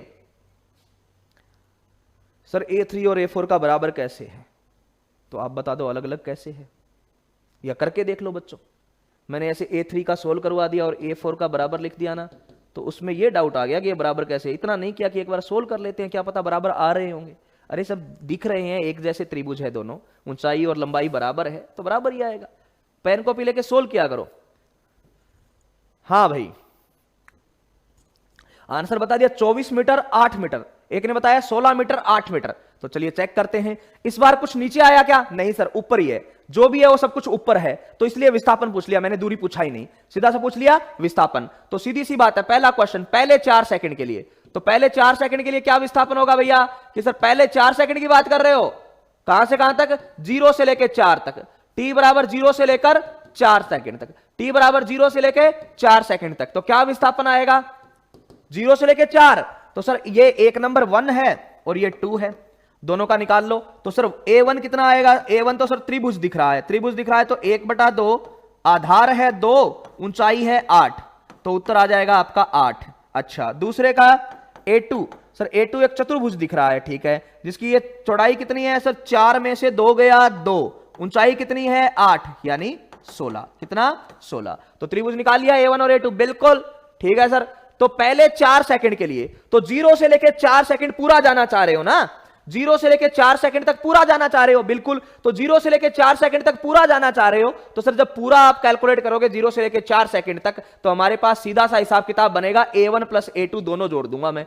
A1 कितना? 8, A2 कितना? 16, टोटल आंसर आ गया 24 मीटर। चलिए दूसरे में कहां से कहां तक है सर? दूसरे में है 0 से लेकर 2 सेकंड तक, 0 से लेकर 2 सेकंड तक। तो 0 से लेकर 2 सेकंड की जब बात करोगे, 0 से लेकर 2 सेकंड की बात करोगे, तो ये 0 है और 2 है, मतलब इसमें सिर्फ ये पहले वाला त्रिभुज ही आएगा, इतना सा एरिया। 0 से लेकर 2 सेकंड का मतलब सिर्फ ये इतना सा एरिया, 0 से लेकर 2 सेकंड का मतलब ये त्रिभुज वाला एरिया। तो उसका विस्थापन कितना हो जाएगा? A1 के बराबर, A1 यानी 8 मीटर, A1 यानी 8 मीटर।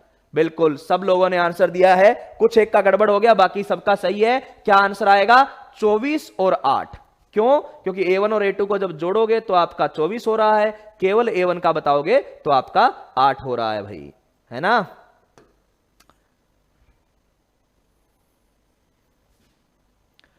बोलिए बोलिए, क्लियर है? बिल्कुल 24 मीटर और 8 मीटर। क्यों? क्योंकि विस्थापन पूछा जा रहा है, ठीक है ना। 2 से 4 होता तो 16 देते, इसने पूरा 4 बोला है तो आपका 24 आएगा, 0 से लेके 4 तक। 8 और 16 जोड़ देंगे तो कितना आ जाएगा? 24 आ जाएगा। तो पहले का आंसर 24, दूसरे का 8। ये ग्राफ वाले क्वेश्चन और करवाऊंगा लास्ट में आगे जाके, ठीक है ना। अभी वेग तक बढ़े हैं, अब वेग तक की बाकी चीजें भी पढ़ दो। मैं ना पॉइंट की बात करें तो दूरी, विस्थापन, वेग, चाल, इनके बारे में बात कर ली, ठीक है ना। काफी सारे क्वेश्चन कर लिए। अब कुछ देसी क्वेश्चन करते हैं जो आपको किसके बारे में बात करते हैं? औसत चाल, औसत दूरी, ऐसे कुछ देसी क्वेश्चंस होते हैं, उनके बारे में बात करते हैं, ठीक है ना। तो एक चीज यहां से शुरुआत करेंगे हम लोग, देख लेना। तो यहां पर आप लोगों को बात को सुनते जाना है कि सर अब जो है वो अपना दूसरे टाइप का क्वेश्चन आएंगे। दूसरे टाइप के क्वेश्चन में क्या है? पहला क्वेश्चन चाल और दूरी। और भाई जब औसत का मतलब बोला हो, नियत का मतलब बोला हो, तो नियत का औसत वही आता है। जैसे मैं आपको एक बात बोलूं कि 4 बच्चे हैं, उनको 10 में से एक को नंबर मिले 8, एक को 7, एक को 6 और एक को 5, इनका औसत निकालो। तो आप क्या करोगे सर? इनको जोड़कर 4 से डिवाइड कर दोगे। लेकिन मैं बोलूं कि इन चारों बच्चों को सबको 8-8 नंबर मिले हैं, तो औसत बताओ। तो आप बोलोगे सर निकालने की क्या जरूरत है, औसत 8 ही आएगा। तो वही चीज है, ठीक है ना, कि सीधी सी कहानी है कि औसत जो होता है वो जो है वो एक नियत निकालने का ही तरीका होता है। ओके, तो चलिए सवाल स्टार्ट करते हैं। अब कुछ देसी क्वेश्चन है 9th क्लास के, तो होप सब लोग सही से कर दोगे। पहला क्वेश्चन है, एक ट्रेन की लंबाई 300 मीटर है। एक ट्रेन की लंबाई 300 मीटर है जो 700 मीटर लंबाई के ब्रिज की ओर 45 किलोमीटर प्रति घंटे की वेग से गति कर रही है। तो ट्रेन द्वारा ब्रिज को पार करने में लगा समय, ट्रेन द्वारा ब्रिज को पार करने में लगा समय कितना होगा? ठीक है ना। तो पहली कहानी में यहां पर क्या बताना चाहूंगा बच्चों कि यहां पर वेलोसिटी अपने को दे रखी है 45 किलोमीटर पर आवर। मैं चाहूंगा कि वेलोसिटी को आप ज्यादातर एसआई यूनिट में रखने की कोशिश करो। और एसआई यूनिट क्या होती है? बिल्कुल आंसर आ गया है बच्चे का बहुत जल्दी, ठीक है ना। एसआई यूनिट क्या होती है? तो सर एसआई यूनिट होती है हमारी मीटर पर सेकंड में। तो आप लोग हमेशा एक काम करना, जैसे ये 45 दे रखा है, किलोमीटर को मीटर में बदलने के लिए आप ऊपर 1000 से गुणा कर दो, और सेकंड को, आवर्स को, घंटे को सेकंड में बदलने के लिए आप 3600 से ऐड कर दो, तो आपका क्या आ जाएगा? मीटर पर सेकंड, ठीक है। यहां पर 2 जीरो से 2 जीरो आप ऐसे कट कर दो और इसको 2 से कट करो, 10 और 36 को 2 से कट करो तो आपका बन जाता है 5/18। तो 45 गुणा में 5/18 मीटर पर सेकंड। तो आज के बाद में ये चीजें याद रखना, ठीक है ना। हालांकि ये बातें आपको पहले से ही पता होगी, नहीं पता है तो याद रख लेना। किलोमीटर पर आवर को, किलोमीटर पर आवर को, यानी कोई भी चीज आपको दे रखी है किलोमीटर प्रति घंटे में, उसको मीटर पर सेकंड में बदलने के लिए हम सीधा याद रखेंगे कि सर 5/18 से गुणा कर देंगे, ठीक है ना। जैसे यूनिट डिवीजन में सीखते थे, है ना, कन्वर्जन में, यूनिट कन्वर्जन में, कि किलोमीटर पर आवर को बदलने के लिए मीटर पर सेकंड में बदलना है तो 5/18 से गुणा कर देंगे। सीधा सा किससे गुणा करेंगे? आज के बाद डायरेक्ट याद रखेंगे, किससे गुणा करेंगे? 5/18 से। चलिए ठीक है सर। तो अब आपको बोला कि एक ट्रेन है जिसकी लंबाई, तो ट्रेन की लंबाई कितनी है? 300 मीटर। अच्छा ठीक है। ब्रिज की लंबाई कितनी है? 700 मीटर। और अब आपसे पूछा है कि ये ट्रेन इस चाल से चलती हुई आ रही है, ये ट्रेन इस चाल से चलती हुई आ रही है, तो कितने समय में पूरा ब्रिज कवर कर जाएगी, ठीक है ना, कि कितने समय में पूरा ब्रिज जो है वो कवर कर जाएगी, ठीक है ना।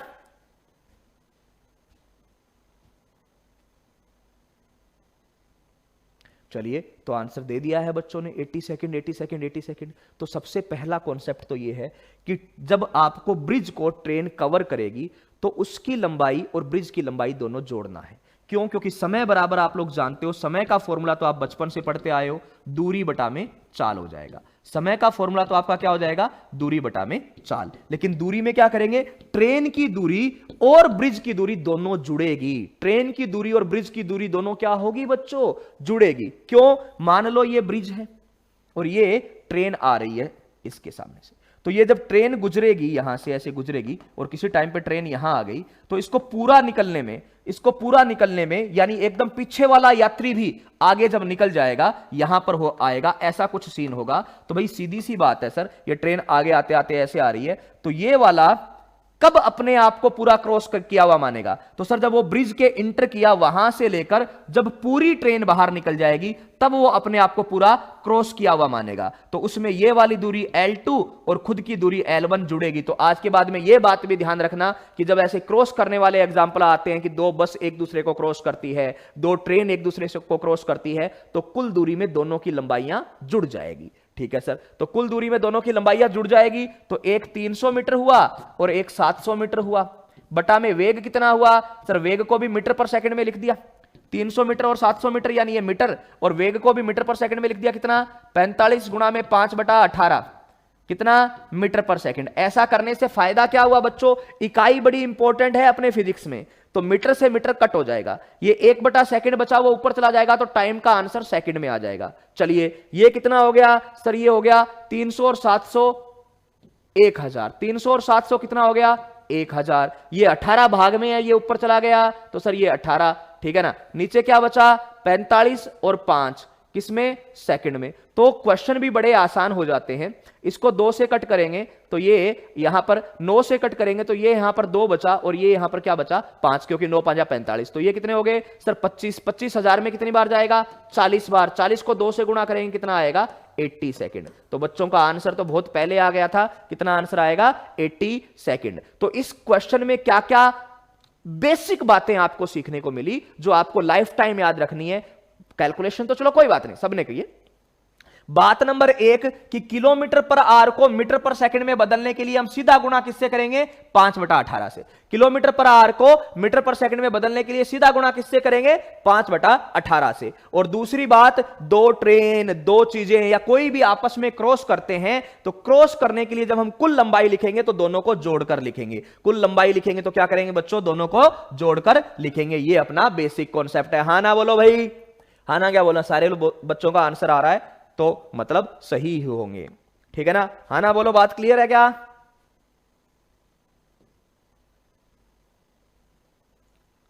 हाँ भाई, बिल्कुल बिल्कुल। ठीक है ना? कैलकुलेशन गलती नहीं करोगे तो आंसर सही आएगा, 80 सेकेंड्स। ठीक है,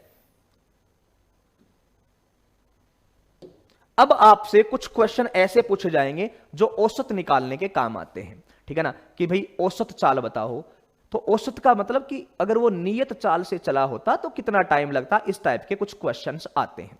ओके, तो पहले कि यहां पर बात करते हैं,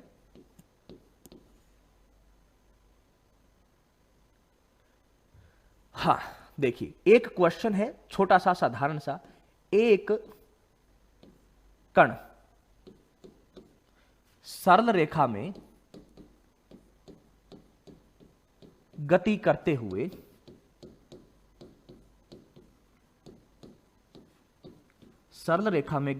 हुए पहले प्रथम आधे या प्रथम अर्ध दूरी को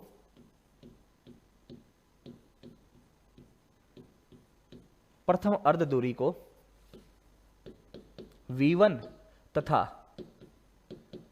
अगली अर्ध दूरी को यानी दूसरी द्वितीय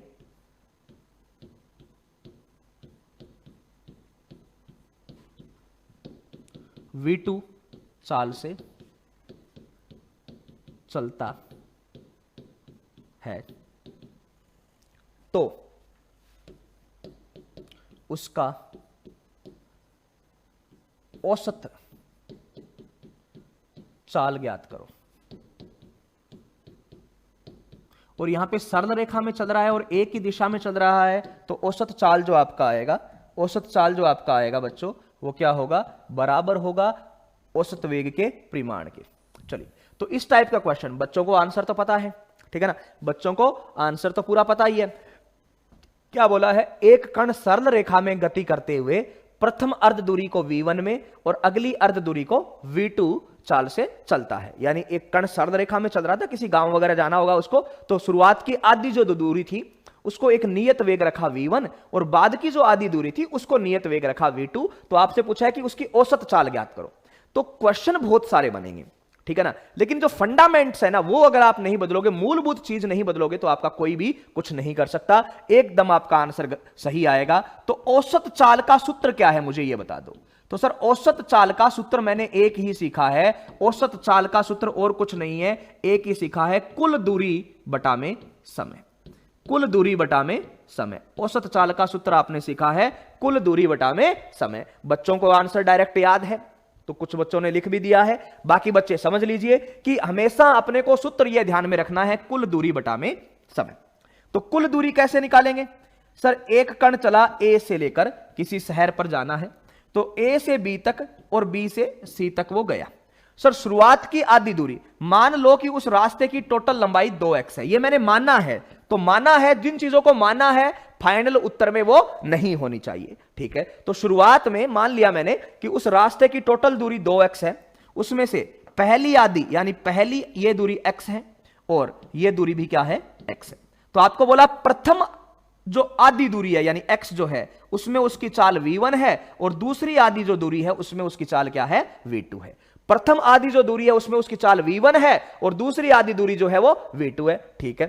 सर हमें तो एवरेज निकालना है, ठीक है। एवरेज का सूत्र क्या है सर, एवरेज का सूत्र है कुल दूरी बटा में समय। कितना समय लगा, तो कुल दूरी की मैं बात करूं तो सर कुल ए से सी तक उसकी दूरी हो गई 2x, बिल्कुल सही बात है। अच्छा समय क्या है कि सर ए से बी तक समय मान लो t1 लग गया और बी से सी तक समय लग गया t2, तो समय आ गया t1 प्लस t2, कि ए से बी तक आपको t1 लग गया और बी से सी तक लग गया t2, तो समय आ गया कुल। तो सूत्र तो एक ही है, कुल दूरी बटा में कुल समय, ठीक है। अब अगर आपको t1 निकालना है तो t1 किसके बराबर हो जाएगा सर, t1 हो जाएगा यहां से यहां जाने में लगने वाला समय, और यहां से यहां नियत चाल है कि नहीं है, नियत चाल है, तो नियत चाल है तो सीधा सूत्र लगा दो, कौन सा, दूरी बटा में समय, दूरी बटा में चाल। तो यहां से यहां तक दूरी कितनी है सर x, और चाल कितनी है v1 है। उसी तरीके से अगर मैं बोलूं t2, तो t2 के लिए क्या बोलोगे कि सर यहां से यहां तक चाल नियत है, क्या है v2, तो डायरेक्ट सूत्र लग सकता है। दूरी कितनी है यहां से यहां तक की x बटा में चाल क्या है v2, तो ये आपके पास क्या आ गया t1 और ये आ गया t2, यहां पे रखोगे उत्तर आ जाएगा। तो क्या आएगा सर 2x ऊपर डिवाइड बाई t1 क्या है, x बटा में v1 प्लस x बटा में v2। तो भैया x से x कॉमन लेके क्या कर दिया अपन ने, कट कर दिया है। तो एवरेज जो मेरा आएगा वो क्या आएगा सर, 2 ऊपर रह गया, यहां बचा 1 बटा में v1 प्लस 1 बटा में v2। तो अगर एलसीएम ले लिया बच्चों तो v1 और v2 का जो लघुत्तम आ गया नीचे, v1 v2 आ गया, वो ऊपर चला जाएगा और आपका सूत्र ये बन जाएगा। और आज के बाद में इसको एज ए सूत्र याद रखना, v एवरेज बराबर आपका आ गया 2v1 v2 divided by v1 plus v2। लेकिन याद कैसे रखना है समझ लो, ध्यान से कान खोलकर सुन लो बात को कि क्या बोलना चाह रहा हूं, कि जब एक कण किसी सरल रेखा में चल रहा है और कुल दूरी का पहला आधा भाग किसका, दूरी का, ध्यान रख लेना, कुल दूरी का जो पहला आधा भाग है वो v1 से चले और बाद का आधा भाग है वो v2 से चले, तो आपका एवरेज का सूत्र आज के बाद क्या ध्यान में रखोगे, 2v1 v2 divided by v1 plus v2। और कैलकुलेट, इसका डेरिवेशन कैसे किया गया, इसको थ्योरी की तरह समझ लो। तो इसका डेरिवेशन क्या किया गया, आपका ब्रह्मास्त्र क्या है, हमेशा याद रखने वाला सूत्र क्या है, तो सर वो तो एक ही है कि कुल दूरी बटा में लिया गया कुल समय, कुल दूरी बटा में लिया गया कुल समय। हाँ ना बोलो भाई, बोलो भाई हाँ ना, क्लियर है, कर लोगे, याद रख लोगे ये बात। लेकिन रूल याद होना चाहिए, कब याद रखना है इसका कोई रूल नहीं है, ये हमेशा वैलिड है। ये कब याद रखना है, जब सर पहला आधा भाग, किसका आधा भाग, टोटल दूरी का, टोटल 50 मीटर चलना है तो 25 मीटर v1 से चले और 25 मीटर v2 से चले, तो एवरेज का सूत्र आपका आ जाएगा 2v1 v2 divide by v1 plus v2। हमें फर्क नहीं पड़ता, क्या हमें फर्क नहीं पड़ता कि इसका, क्या फर्क नहीं पड़ता कि समय कितना लगा है। अच्छा तो सर अगर मान लो ऐसे a से b गया, b से c गया, ऐसे c से d कुछ v3 और होता तो फिर हमें सूत्र याद रखने की जरूरत क्या है, हम सीधा यहां से आ जाते, ठीक है ना, ये फॉर्मूला लगा देते तो अपना आंसर क्या आ जाता, ऊपर 3 आ जाता और नीचे 1/v1 plus 1/v2 plus 1/v3, इस तरीके से बन जाता। लेकिन 3 वाला मैं सूत्र याद नहीं रखवाऊंगा, 3 वालों के लिए तो मैं क्या बोलूंगा कि सीधा फिर ब्रह्मास्त्र लगाओ, तरीका ये है और ये ब्रह्मास्त्र लगा दो, आपका काम हो जाएगा। 3 हो 4 हो, ऐसे तो कोई 10 पार्ट में तोड़ देगा। तो करना क्या है भाई, ऊपर वो 10 लिखा और नीचे उन सबका उल्टा करके, जैसे उल्टा प्रतिरोध जोड़ते हो, 1/v1 plus 1/v2 plus 1/v3 plus 1/v4, ऐसे जोड़ते जाओ, आंसर हो जाएगा, कोई दिक्कत नहीं है। है ना, सिंपल सा तरीका है, उल्टा करके जोड़ते जाएंगे। ओके, ऐसा भी एक क्वेश्चन मैं आपको बता दूंगा। अब आपके सामने एक बेसिक सा क्वेश्चन है, उसका आंसर आपको करना है। तो चलिए भाई बच्चों, क्या क्वेश्चन दे रखा है देखते हैं। तो सर क्वेश्चन हमें दे रखा है पहला कि एक बस शहर ए से बी की ओर जाती है। एक बस, ये यहां पर कुछ नहीं है, एक बस शहर ए से बी की ओर जाती है। एक बस जो है वो शहर ए से बी की ओर जाती है, की ओर 60 मीटर प्रति सेकंड से गति कर रही है तथा शहर से बी से वापसी के समय ठीक है ना, ये बी है, बी से वापसी के समय 40 मीटर प्रति सेकंड की चाल से गति कर रही है। तो ज्ञात कीजिए इसकी औसत चाल और इसका औसत वेग। बात को ध्यान से सुन लो बच्चों, ठीक है ना। क्या करना है कि एक कोई बस है वो शहर ए से बी गई, तो ए से बी जब गई तो जाते टाइम उसकी चाल v1 जो है वो 60 मीटर प्रति सेकंड है। अच्छा, बी से ए वापस आई, तो बी से ए वापस आई तो इसकी जो चाल है v2 वो 40 मीटर प्रति सेकंड है। कितनी है? 40 मीटर प्रति सेकंड है। तो मुझे ये बता दीजिए कि उसकी औसत चाल क्या होगी और औसत वेग क्या होगा। आंसर जल्दी जल्दी शुरू कर दो। और बच्चों ने दे दिए हैं आंसर, औसत चाल का आंसर दे दिया है, औसत वेग का भी बताइए भाई क्या होगा, है ना।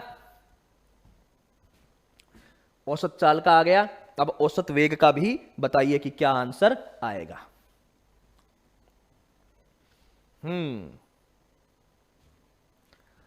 तो सर औसत चाल का, सर चाल को दिशा से कोई लेना देना नहीं होता। तो पहला क्वेश्चन मैं करूं औसत चाल के लिए, तो सर चाल को दिशा से कोई लेना देना नहीं होता। तो मैं तो ऐसा ही मानूंगा कि ये ए से बी गया और फिर मैं क्या मानूंगा कि सर बी से ए आगे ही गया, मेरे को वापस आना है ही नहीं, मैं मानूंगा ही नहीं कि ये वापस आया। सीधी सी बात है, चाल को दिशा से लेना देना नहीं है, उसको तो सिर्फ दूरी से मतलब है। तो सर ए से बी गया और बी से ए गया, मैं ऐसा देखूंगा सीधा सा। चलिए बहुत अच्छी बात है। तो ए से बी गया तो शहर है दो, ए से बी अगर दूरी x है तो सीधी सी बात है बी से ए भी x दूरी तो x ही होगी। अगर एक सिटी से दूसरी सिटी जा रहे हो तो जाते टाइम जितनी दूरी है आते टाइम भी उतनी दूरी होगी, ठीक है ना। अगर सरल रेखा पे चल रहे हो, घूम फिर नहीं रहे हो, सीधी लाइन पे चल रहे हो, तो जाते टाइम जितनी दूरी है आते टाइम भी क्या होगी, दूरी तो वही रहेगी। तो सर जाते टाइम वो v1 से चला, आते टाइम v2 से चला, तो क्या हम लोग अपना सूत्र लगा सकते हैं? बिल्कुल। सूत्र का तरीका क्या है कि सर टोटल दूरी कितना चला, 2x, उसका आधा भाग एक वेग से चले और आधा भाग दूसरे वेग से चले तो हम सूत्र लगा सकते हैं। तो बिल्कुल सर आधा भाग यानी जाते टाइम v1 से चला, आते टाइम v2 से चला, तो आपका एवरेज का आंसर हो जाएगा 2v1 v2 divided by v1 plus v2। चलिए, तो 2v1 कितना है सर? v1 है 40, v2 है 60, दोनों को जोड़ दिया तो दोनों को जोड़ने पर हो गया 100, 0 से 0, 0 से 0 कट हो गया 48 मीटर पर सेकंड। सोल्व करोगे तो 48 मीटर पर सेकंड। बिल्कुल। अब बात करते हैं दूसरे का, औसत वेग। तो औसत वेग के लिए क्या सीखा है बच्चों हमने? सर औसत वेग जो होता है ना मेरा, वो होता है विस्थापन बटा में समय, दूरी बटा में समय नहीं होता। क्या होता है? विस्थापन बटा में समय। तो भैया बताइए मुझे, औसत वेग की बात करें तो औसत वेग होता है सर विस्थापन बटा में समय। तो ए से बी गया और बी से वापस ए आ गया ना सर, तो जहां से चला था वहीं वापस आ गया, इसलिए विस्थापन 0 हो गया। विस्थापन 0 है तो नीचे समय कुछ भी आए, ऑल ओवर आंसर तो क्या आ जाएगा सर मेरा? 0 ही आ जाएगा। तो औसत वेग का आंसर आ जाएगा 0 मीटर पर सेकंड और औसत चाल का आ जाएगा 48 मीटर पर सेकंड। हाँ ना बोलो? हाँ भाई बालको, क्लियर ना बात? सीधा सा पहले एक फॉर्मूला सिखाया और उस फॉर्मूले को काम में लेना सिखाया। सीधी सी कहानी है, कोई ज्यादा टफ वाली बात नहीं है। बिल्कुल। तो औसत चाल आ गया 48 और औसत वेग आ गया 0। बिल्कुल सही बात है बच्चों आपकी, सबने आंसर किया है ना। चलिए, अब एक छोटी सी बात, उसमें किसी को डाउट नहीं आना चाहिए, बहुत बेसिक बात बताने जा रहा हूं उसी एग्जाम्पल से, कि एक कण को ऐसे सरल रेखा पर चलना है, ठीक है ना। ए से बी जा रहा है, बी से सी जा रहा है, सी से डी जा रहा है, डी से ई जा रहा है, ऐसे चलता जा रहा है कुछ तक एन पार्ट में। यहां दूरी, ये दूरी भी x है, ये दूरी भी x है, ये दूरी भी x है, ये दूरी भी x है और आगे भी चलता जा रहा है।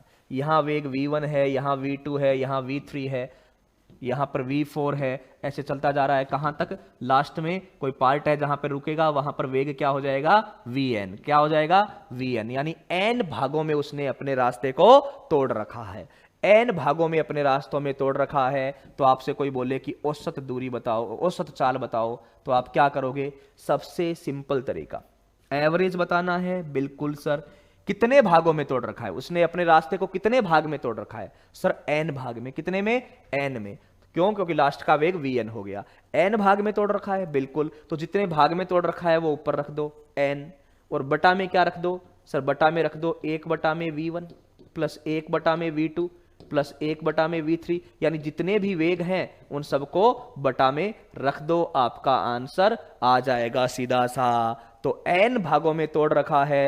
कई बार पूछ लेते हैं कई बच्चे कि सर ये 3 में तोड़ेंगे तो क्या होगा, 4 में तोड़ेंगे तो क्या होगा, तो मैंने n का बोल दिया। आपका जितना मर्जी हो n रख लो, 5 रास्तों में तोड़ो, 6 रास्तों में तोड़ो, लेकिन सब बराबर होने चाहिए, ये बात क्लियर है। तो सर 2 में तोड़ेंगे तो n की जगह 2 रख दो, और आप देख लेना ये आगे वाले पूरे हटा दो और v1 v2 का वही आंसर आएगा। 3 में तोड़ोगे तो यही आएगा, 4 में तोड़ोगे तो भी यही आएगा। एकदम आसान सा है, लेकिन सारे भाग जो है वो क्या होने चाहिए, बराबर होने चाहिए। सारे भाग जो है वो क्या होने चाहिए, बराबर होने चाहिए। याद रख लोगे भाई फॉर्मूला, है ना, कोई बड़ा तो है नहीं, सीधा सा है ना, क्लियर है। तो n भागों में तोड़ोगे तो सीधा हो जाएगा, ठीक है ना। अरे आएंगे आदित्य, आएंगे बेटा, ठीक है, टाइम पर भी आएंगे, अभी दूरी वाला कर रहे हैं, टाइम पर भी आएंगे, चीजें सारी बताएंगे। सर टाइम सेम हो तो चलिए इस पे आ गए, ठीक है। ये लो आदित्य, टाइम सेम हो तो क्या करेंगे, देखो क्वेश्चन, अभी तक बात क्या चल रही थी, दूरी बराबर हो तो क्या करेंगे, ठीक है ना, दूरी बराबर हो तो क्या करेंगे। अब बात करते हैं, सर चलेगा तो सरल रेखा पर, लेकिन अगर समय बराबर हो तो क्या करेंगे, ये क्वेश्चन आपके पास आ गया। तो समय वाला क्या है कि एक कण A से B की ओर गतिशील है, एक कण A से B की ओर गतिशील है, और यहां पे क्या लिखा, प्रथम अर्ध समय v1 चाल से तथा शेष अर्ध समय v2 चाल से गति करता है, तो औसत चाल इस बार कौन सा आ गया बच्चों, सर हमारा समय वाला आ गया। क्या कि इस बार दूरी नहीं है, इसने क्या बोला कि समय, कि प्रथम आधे समय में वो v1 से चला और दूसरे आधे समय में वो v2 से चला, तो औसत चाल बता दीजिए सर। तो क्या आंसर आएगा भाई, सब लोगों को उत्तर तो इसका भी पता है, क्योंकि ये तो उससे भी आसान है, ये तो उससे भी आसान है। तो हम लोग क्या करेंगे कि सर ऐसा है, इसको A से कहीं जाना है B तक, ठीक है, तो A से B तक बीच में कोई बिंदु है C, वो आधी दूरी पर नहीं है, उसकी दूरी आधी नहीं है, लेकिन सर इतना है कि पहले अगर A से C तक जाने में t समय लग रहा है, तो C से B तक जाने में भी समय क्या लगेगा, t ही लगेगा। और A से C तक इसका वेग v1 है, तो यहां से यहां इसका वेग क्या है, v2 है। क्या है बच्चों, v2 है। ये क्वेश्चन दिया हुआ है, ठीक है ना, कि A से C तक जाने में और C से B तक जाने में, C से B तक जाने में। तो ठीक है सर, कोई टेंशन नहीं है, हम लोग तो सीधे तरीके से कर लेंगे कि हमारा एवरेज का सूत्र क्या है, एवरेज का सूत्र है दूरी बटा में समय, कुल दूरी बटा में समय, बिल्कुल ठीक है। तो दूरी कितनी है सर, दूरी है A से C और C से B, अच्छा, बटा में समय क्या है कि सर T1 और T2, तो T1 और T2 तो अलग अलग है ही नहीं, समय तो बराबर है T और T, ठीक है। अच्छा, A से C कितना है सर, A से C एक दूरी है, तो क्या A से C के दौरान वेग बराबर है, सर बिल्कुल v1 है, वेग बराबर है, तो आप क्या बोलोगे, बिल्कुल v1 है। तो जब वेग बराबर है A से C के दौरान बराबर है, तो ये क्या हो जाएगा सर, आपकी दूरी हो जाएगी v1 into time t1, okay. और C से B में, सर C से B गए तो वेग है आपका v2 और टाइम मान लो लग रहा है t2, तो दूरी बराबर क्या होता है, चाल इंटू टाइम ही तो होता है। तो AC और CB निकाल लिया, तो एवरेज क्या आ गया बच्चों कि सर एवरेज आ गया v1 t1 plus v2 t2 divided by t1 plus t2, ठीक है सर, ये आ गया, ओके। अगर टाइम बराबर है, जो कि क्वेश्चन में दिया हुआ है कि t1 और t2 कुछ अलग अलग नहीं है, वो बराबर ही है सर, t है, टेंशन मत लो। तो v1 t1 और v2 t2 का और आसान बन जाएगा, कहां से सर, एवरेज जो है वो आपका क्या हो जाएगा, v1 t1 की जगह t प्लस v2 t2 की जगह t डिवाइड बाई नीचे भी t और t 2t, ऊपर से t कॉमन लेके कट कर दिया, तो एवरेज का डायरेक्ट याद रह जाएगा आपका क्या, v1 plus v2 plus v3 divided by, sorry v1 plus v2 plus v3 तो है ही नहीं, डिवाइडेड बाय 2 ऐसे, 2 है तो ऐसे। अगर टाइम बराबर नहीं है तो सेंटर ऑफ मास वाला फॉर्मूला याद है आपको? सेंटर ऑफ मास वाला फॉर्मूला याद है क्या? ऐसे ही करते हैं ना, m1 x1 plus m2 x2 plus m3 x3, तो वो सेंटर ऑफ मास वाला फॉर्मूला लगा देना। कब? जब टाइम बराबर नहीं हो बच्चों, t1 और t2 बराबर नहीं हो तो ऐसे निकाल लेना, v1 t1 plus v2 t2 divide by t1 plus t2, ठीक है ना। और बराबर है तो सीधा आंसर आ जाएगा v1 plus v2 bye 2, v1 plus v2 bye 2, हाँ ना बोलो भाई, ठीक है। v1 plus v2 divided by 2, सीधा सा, कोई टेंशन वाली बात नहीं होनी चाहिए। सेंटर ऑफ मास का जो फॉर्मूला होता है ना, उस तरीके से ही क्वेश्चन करना है इसका। कब? जब टाइम बराबर हो। तो v1 प्लस v2 बाई 2 कब लगेगा बच्चों? जब टाइम बराबर हो। क्या हो? समय बराबर हो, ठीक है ना। t1 और t2 बराबर था, इसलिए मैंने t और t कॉमन लेके कट कर दिया, तो नीचे बच गया 2। याद रह जाएगा फॉर्मूला? फॉर्मूला याद रखो, लेकिन कंडीशन जरूर याद रखो कि कब लगेगा, ठीक है ना। मैशअप मत कर देना। अगर भूल रहे हो तो बस अपना ब्रह्मास्त्र याद रख लेना, ये लगा देना।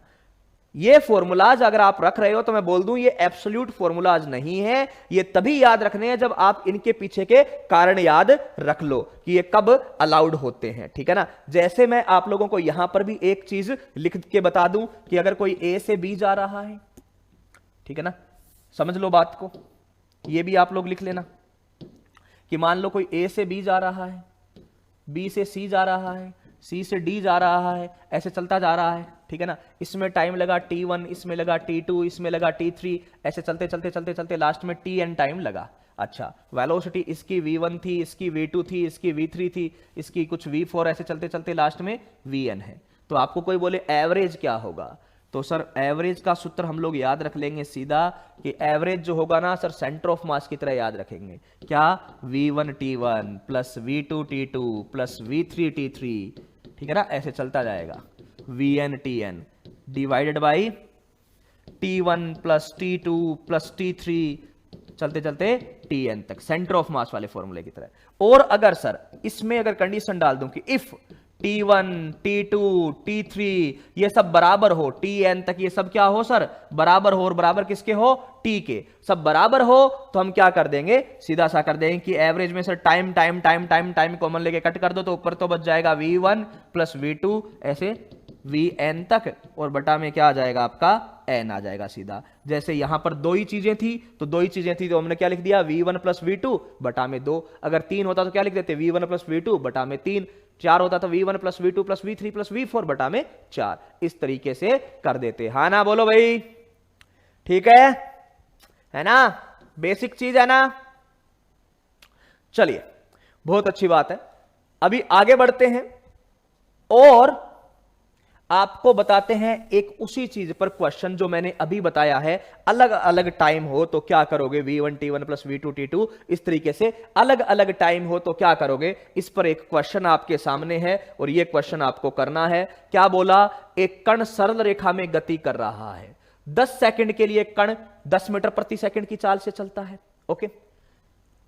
5 सेकंड के लिए कण 15 मीटर प्रति सेकंड की चाल से गति करता है, तथा 20 मीटर प्रति सेकंड की चाल के लिए 5 सेकंड के है, ठीक है ना। 20 मीटर प्रति सेकंड की चाल के लिए समय 5 सेकंड है, तो औसत चाल ज्ञात कीजिए। अलग अलग समय और अलग अलग चाल दे रखे हैं, ठीक है ना। अलग अलग समय और अलग अलग चाल दे रखे हैं, ठीक है ना। तो बताइए भाई, बेसिकली ये क्या है यार? पूरा मैकेनिक्स जो है वो मैथ्स है। मैथ्स मतलब एवरेज कैलकुलेशन कर रहे हैं। एवरेज क्या करते हैं? टोटल को जोड़ो, डिवाइड बाय टोटल नंबर, तो वही है। पूरा सेंटर ऑफ मास में भी यही क्या है? सेंटर ऑफ मास में वो फॉर्मूला आता है v1 x1 plus v2 x2, ठीक है ना। लिखवाने के लिए लोग लिखा देते हैं सेंटर ऑफ मास का डेफिनेशन। ये सेंटर ऑफ मास की डेफिनेशन होती ही नहीं है बेसिकली। सेंटर ऑफ मास तो औसत है, एवरेज निकाला गया है, ठीक है ना। ये मैथ्स की चीजें हैं सारी। मैकेनिक्स पूरा पोर्शन ही मैथ्स के हिसाब से ही डील करें, हम लोगों को बातें क्लियर हो जाए कि ये ठीक है अपन मैथ्स ही पढ़ रहे हैं तो ज्यादा बेटर है, चीजों में कंफ्यूजन नहीं होता है। ये भी तो मैथ्स ही है ना। 3 लड़कों के 10th क्लास में नहीं पढ़ते थे? 10 लड़कों के मार्क्स है 10, 5 लड़कों के मार्क्स है 15, 5 लड़कों के मार्क्स है 20, तो बताओ औसत कितना आएगा? औसत कितना आएगा?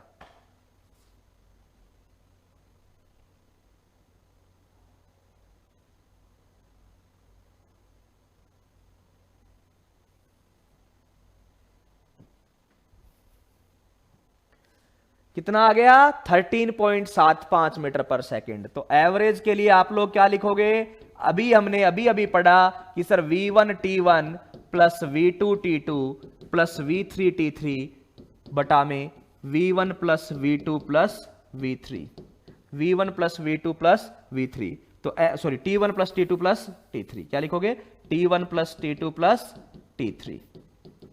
तो एवरेज क्या आएगा बच्चों, तो एवरेज अपना आ जाएगा सीधा सा कि V1T1 plus V2T2 plus V3T3 कर दो। चलिए तो क्या आया सर, V1 है, पहले वेग है 10, समय है 10, फिर वेग है 15, समय है 5, फिर वेग है 20, समय है 5, बटा में टोटल समय, तो टोटल समय सर पहले 10 है, फिर 5 है और फिर 5 है। चलिए तो सबका आंसर आया है, देखते हैं सबका सही है क्या। 10 और 10 100, 15 और 5 75, और ये भाई 100 बटा में कितना 20, तो कितना आ गया टोटल 275 बटा में 20, बिल्कुल। तो चेक करते हैं क्या आंसर आएगा, क्या ये इतना ही आएगा एवरेज, ठीक है। तो ये आ गया आपका 27.5 बटा में 2, ओके, मीटर पर सेकंड। और अगर आप लोग आगे सोल्व करना चाहो तो ये 13 पॉइंट समथिंग कुछ आ जाएगा ना, ये क्या आ जाएगा 13.15, तो ये 75 मीटर पर सेकंड के अबाउट ऐसा कुछ आ रहा है, बिल्कुल ठीक है ना। 13.75 मीटर पर सेकंड आप लोगों ने आंसर दिया है, बहुत सही आंसर है सबका, ओके। तो भाई ये जो चीजें थी वो हम लोगों ने पढ़ ली है। तो मैकेनिक्स के पढ़ने का तरीका यही रहेगा, पहले आपको थोड़ी जानकारी दे दी जाएगी पढ़ने के बारे में, और फिर हम लोग आगे बढ़ जाएंगे कि भाई ये ऐसे है। तो पहले आपको बेसिक चीजें बता दी जाएगी और फिर बता दिया जाएगा। तो अब तक हमने क्या पढ़ा है, अब तक हमने डिस्टेंस, डिस्प्लेसमेंट, वेलोसिटी और स्पीड ही पढ़ा है, लेकिन इनकी चीजें सारी पढ़ ली कि ये दिया हुआ होगा तो क्या करना है, ये करना है, ये दिया हुआ है तो क्या करना है, ठीक है ना। कल हम लोग त्वरण पढ़ लेंगे, त्वरण पढ़ लेंगे तो एक विमीय गति लगभग पूरी हो जाएगी, फिर सिर्फ हमें वो बचेगा, ग्रेविटी वाला काम बचेगा जो एक दिन में हम लोग कर सकते हैं आराम से। तो आप लोग कॉन्सेप्ट्स को सीखते चलना, कोई बड़ी थ्योरी नहीं है यार, एक एक लाइन की चीजें हैं वो मैं साथ साथ लिखाते चल रहा हूं, और कोई ज्यादा थ्योरी नहीं होगी, आपको क्वेश्चन के थ्रू ही अपने शॉर्ट नोट्स बनाने हैं, ठीक है ना। जो क्वेश्चन है उसके थ्रू शॉर्ट नोट्स बनाओ, ठीक है ना। मैं आपको बता रहा हूं मैकेनिक्स पूरा मैथ जैसा लगेगा, इसमें कुछ वो नहीं, मैं वो बड़ी बड़ी थ्योरी वो नहीं लिखवाना चाह रहा कि ये है, कुछ कॉन्सेप्ट है जो मैं बोल जाता हूं, एक एक लाइन वाले हैं, तो उनको अपने शॉर्ट नोट्स में मेंशन करो, कहीं पर कोई दिक्कत नहीं आएगी, सारे क्वेश्चंस जो है वो सही होंगे, ठीक है ना। तो चलिए भाई आज की क्लास में इतना ही, आप इसको अच्छे से सोल्व करना, ओके, और अच्छे से पढ़ना। Thank you.